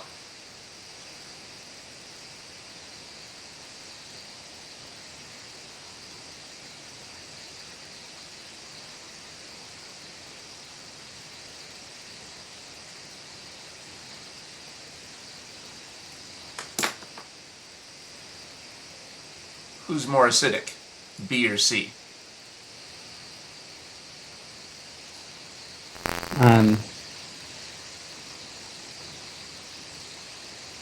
I think C. The reason for that is oxygen, through resonance, has a hidden positive charge,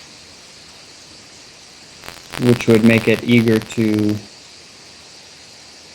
regain electrons by losing a proton. Excellent. That's a very good explanation. Very good. For practice, let's draw that resonance structure you were thinking of. Okay.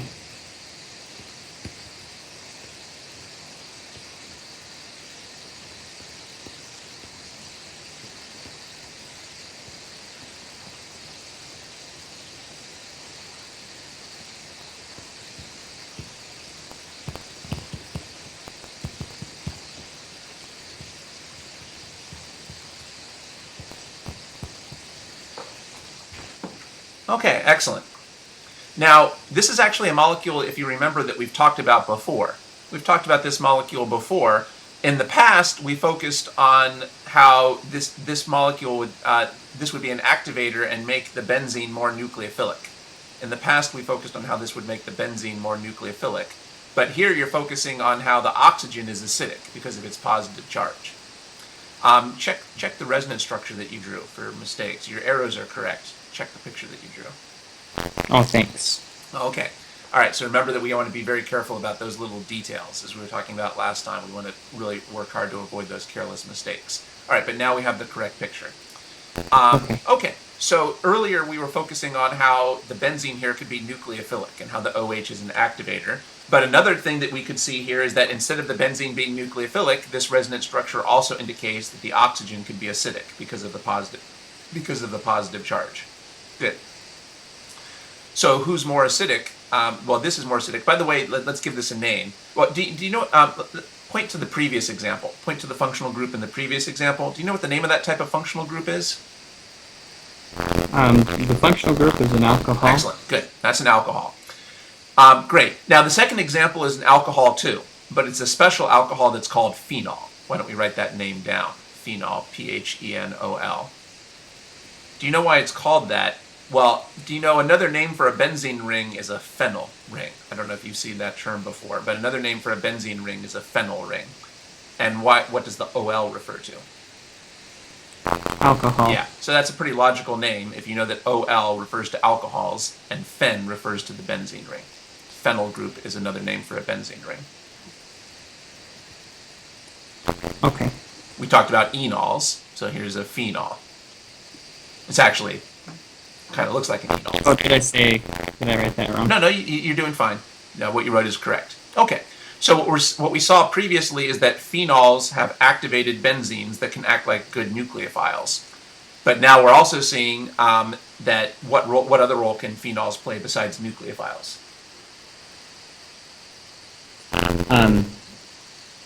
They can also be an acid. Are phenols more or less acidic than normal alcohols?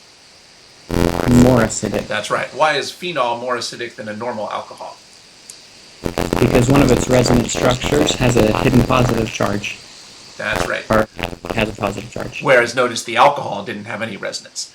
Now, did you notice that the answer you gave was an excellent one, but did you notice that you were using a slightly different thought process than we were using earlier? Earlier, when we were comparing acidity, we asked what the acid would look like after it lost the proton. But here, to compare acidity, you focused on what the acid looked like before it lost the proton. Now, there's nothing wrong with that. That's perfectly fine. I just wanted to point out that there's just two different ways of judging acidity. Which is the best? Well, it just depends on the situation. We've seen that in many, many cases, the best way to judge acidity is to compare what the acids would look like after they lose the proton. But this is a case where it's perfectly fine to judge them before they lose the proton. So the way you did this was perfectly fine. Sometimes, this is actually rarer. Normally, the best way to judge acidity is to maybe look at things after they lose the proton. But this is a case where it's perfectly fine to judge them before they lose the proton. Actually, in this case, you can do it both ways. So for practice, let's draw what the phenol would look like after it loses a proton. For practice, let's draw what the phenol would look like after it loses a proton.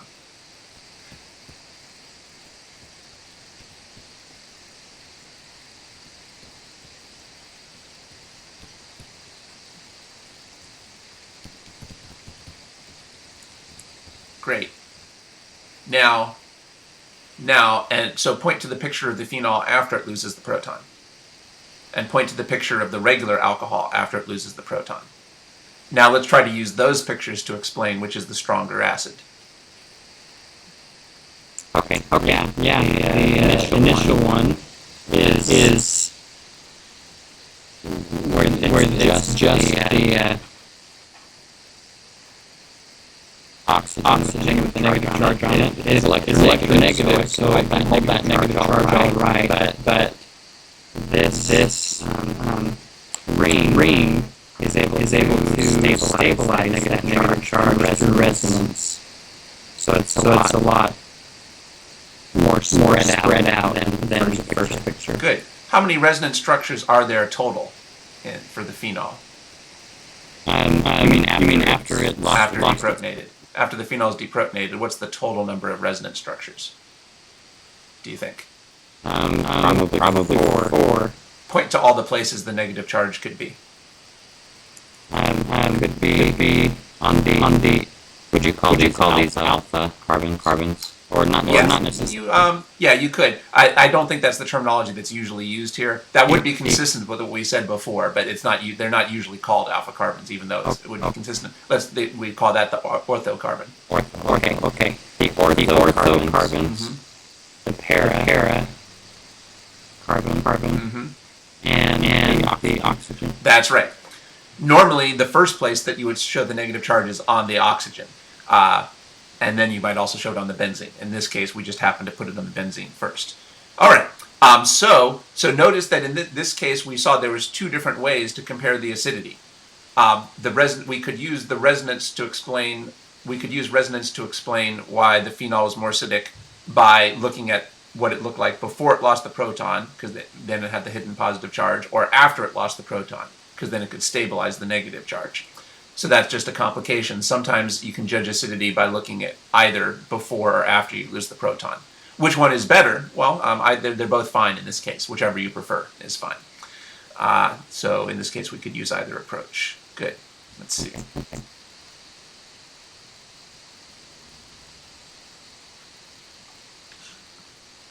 Okay, good. I'll go back to my screen.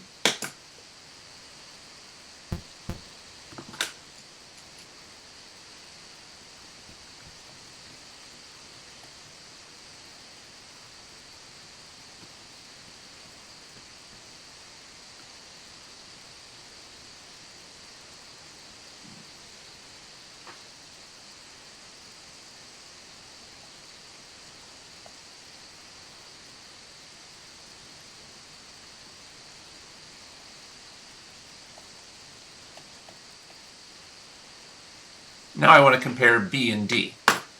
Who would you expect to be more acidic, B or D?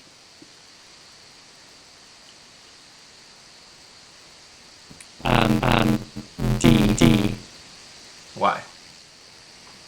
Resonance again would show in one of its structures positive charge on the alkyl group. Excellent. Great. That's excellent. Very good. Technically, this is not considered an alcohol anymore when it's connected to a carbonyl. We'll talk about that more in a second, but we could call it a hydroxy group. So that's right. This hydroxy has a hidden positive charge. Let's draw that for practice. So let's go to your screen and draw that resonance structure.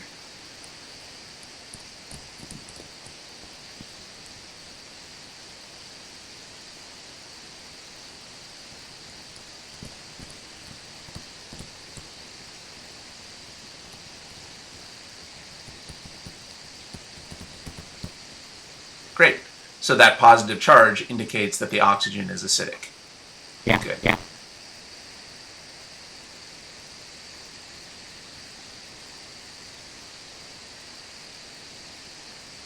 Good.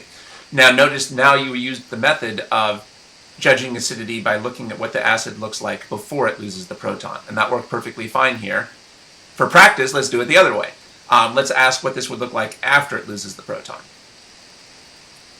Okay.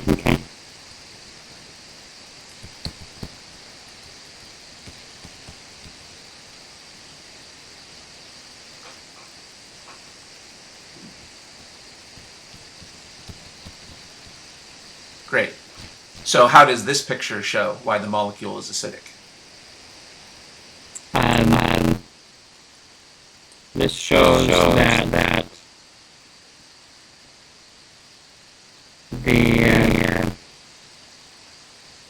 Let's compare this, say, to just a regular alcohol. How does this picture show why this is more acidic than a regular alcohol? this has resonance structures spreading out the charge. That's right. So for practice, let's draw another resonance structure for that product. Okay.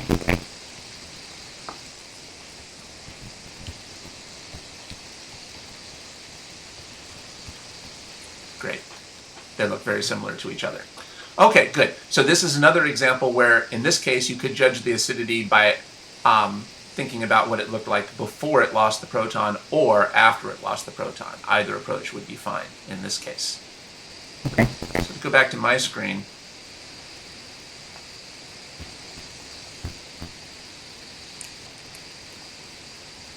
Do you know what the name of this type of functional group is?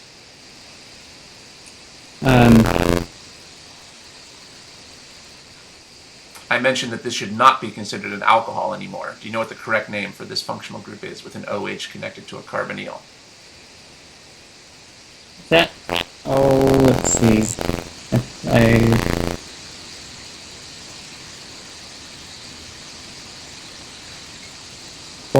can't. You might not remember it. Yeah, this is what's called a carboxylic acid. Oh, okay.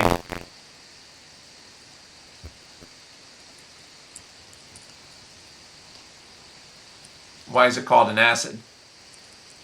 It's acidic. Yeah, oh, yeah. And why is it acidic?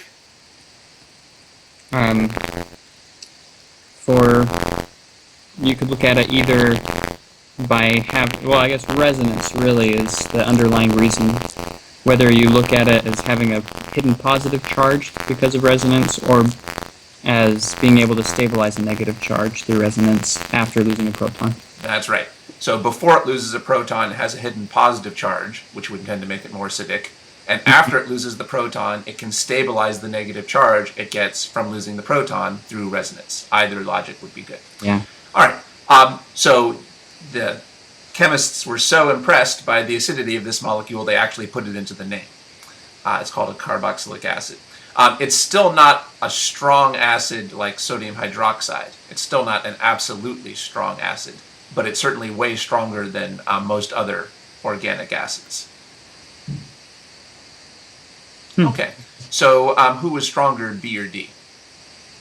D.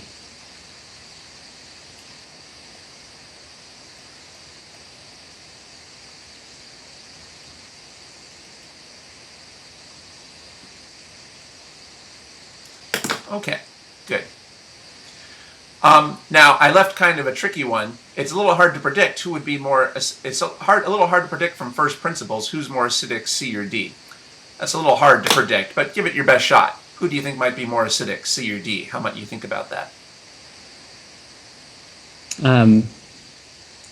I would guess C as being more acidic because the negative charge that it would get from losing a proton would be stabilized through several resonance structures, whereas the carboxylic acid only has 2 resonance structures.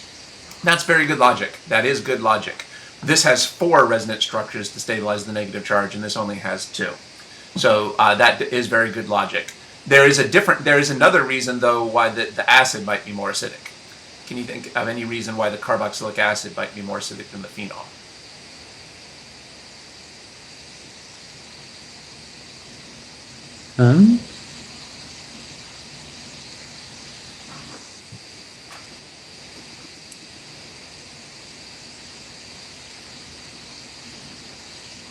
Well, I guess I'm not sure if I'm wording this right, but it seems that the oxygen on the phenol group is attached to a hydrogen, of course, but it's also attached to a carbon, which has some extra electron density. It almost appears to be a little more electronegative than, or a little more partially negatively charged than, say, the carbon that on the carboxylic acid the oxygen with the hydrogen is attached to. That carbon on the carbonyl of the carboxylic acid is definitely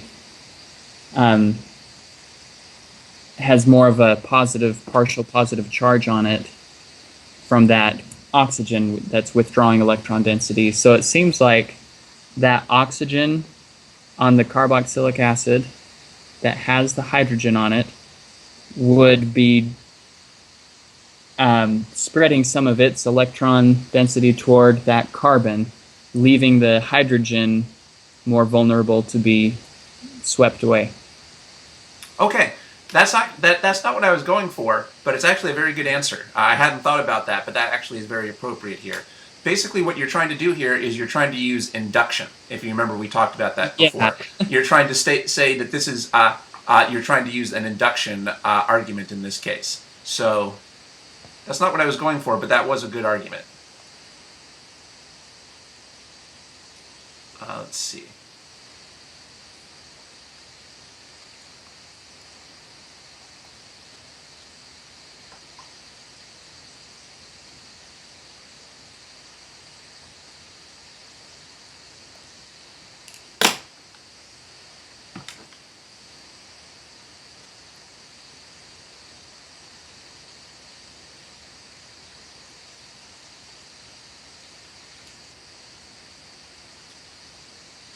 So I'm going to use the shorthand again that shows these losing the proton without showing the base. Okay.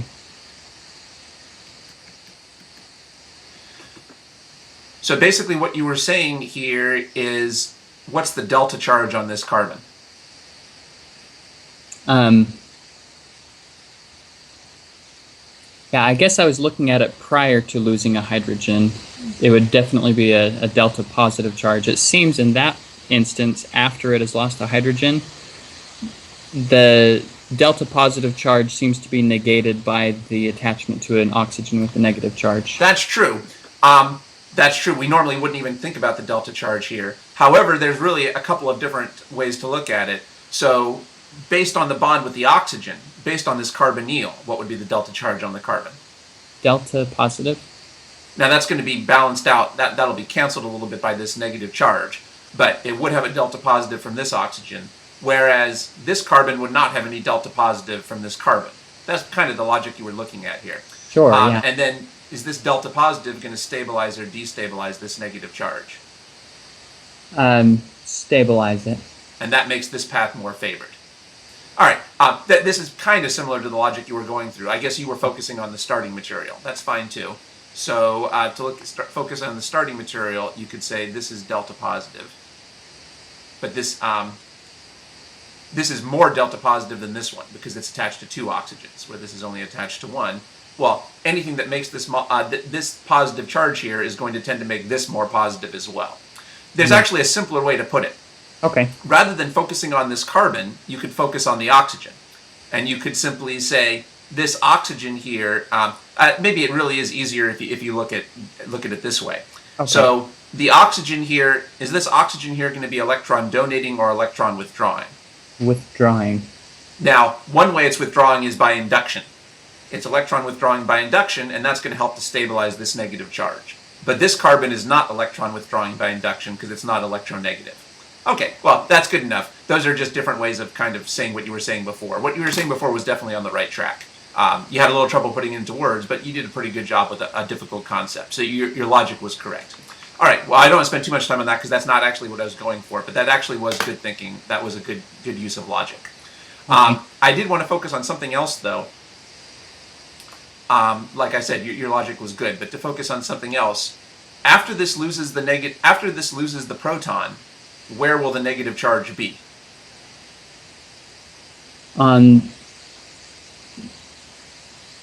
Spread out throughout the molecule. On which atoms in particular? What types of atoms will it be on? The ortho para carbons and the oxygen as well. So after this loses the negative charge, after this loses the proton, the negative charge will be spread out between oxygens and carbons. Yeah. After this loses a proton, where will the negative charge be? On oxygens. 2 different oxygens. Yeah. Well, which is preferred? Good question. I mean, oxygens generally are better at maintaining negative charge. That's right. It's better to put the negative charges on the oxygens than on carbons. So would that tend to make this the more or less acidic molecule? I suppose more acidic. It tends to. So what we have here is we have 2 opposing arguments that both seem good. On the one hand, this seems more acidic because it puts the negative charge only on oxygens, whereas this would put the negative charge on oxygens and carbons. On the other hand, this seems more acidic because it has more resonance structures. And so it's hard to predict ahead of time which would be more important. It turns out that the carboxylic acid is more acidic. That would have been hard to predict ahead of time. But it turns out that D is more acidic than C. Okay. That would be hard to predict. But it turns out that D is more acidic than C. That kind of contradicts one of the things I told you earlier. I said that usually resonance is the most important factor. So you might have expected that this would be more acidic because you might expect that the most important factor is how many resonance structures there are. But in this particular case, I think what's most important is that this has better resonance structures because it's putting the negative charge only on oxygens. Okay. Also, maybe your argument plays a role as well. Not only does this put it only on oxygens, but also this also has extra stabilization from induction. This doesn't really have any induction stabilization, whereas this can also stabilize by induction, even without the resonance. Having this oxygen could stabilize the negative charge. Even without resonance, this oxygen could stabilize this negative charge by induction. Okay, that would be hard to predict, but in any case, we went through the logic and we saw that it turns out that D is more acidic than C. You could have actually predicted it because what's the name of this molecule? That's a phenol. What's the name of this molecule? A carboxylic acid. Notice which one were the chemists really impressed by the acidity?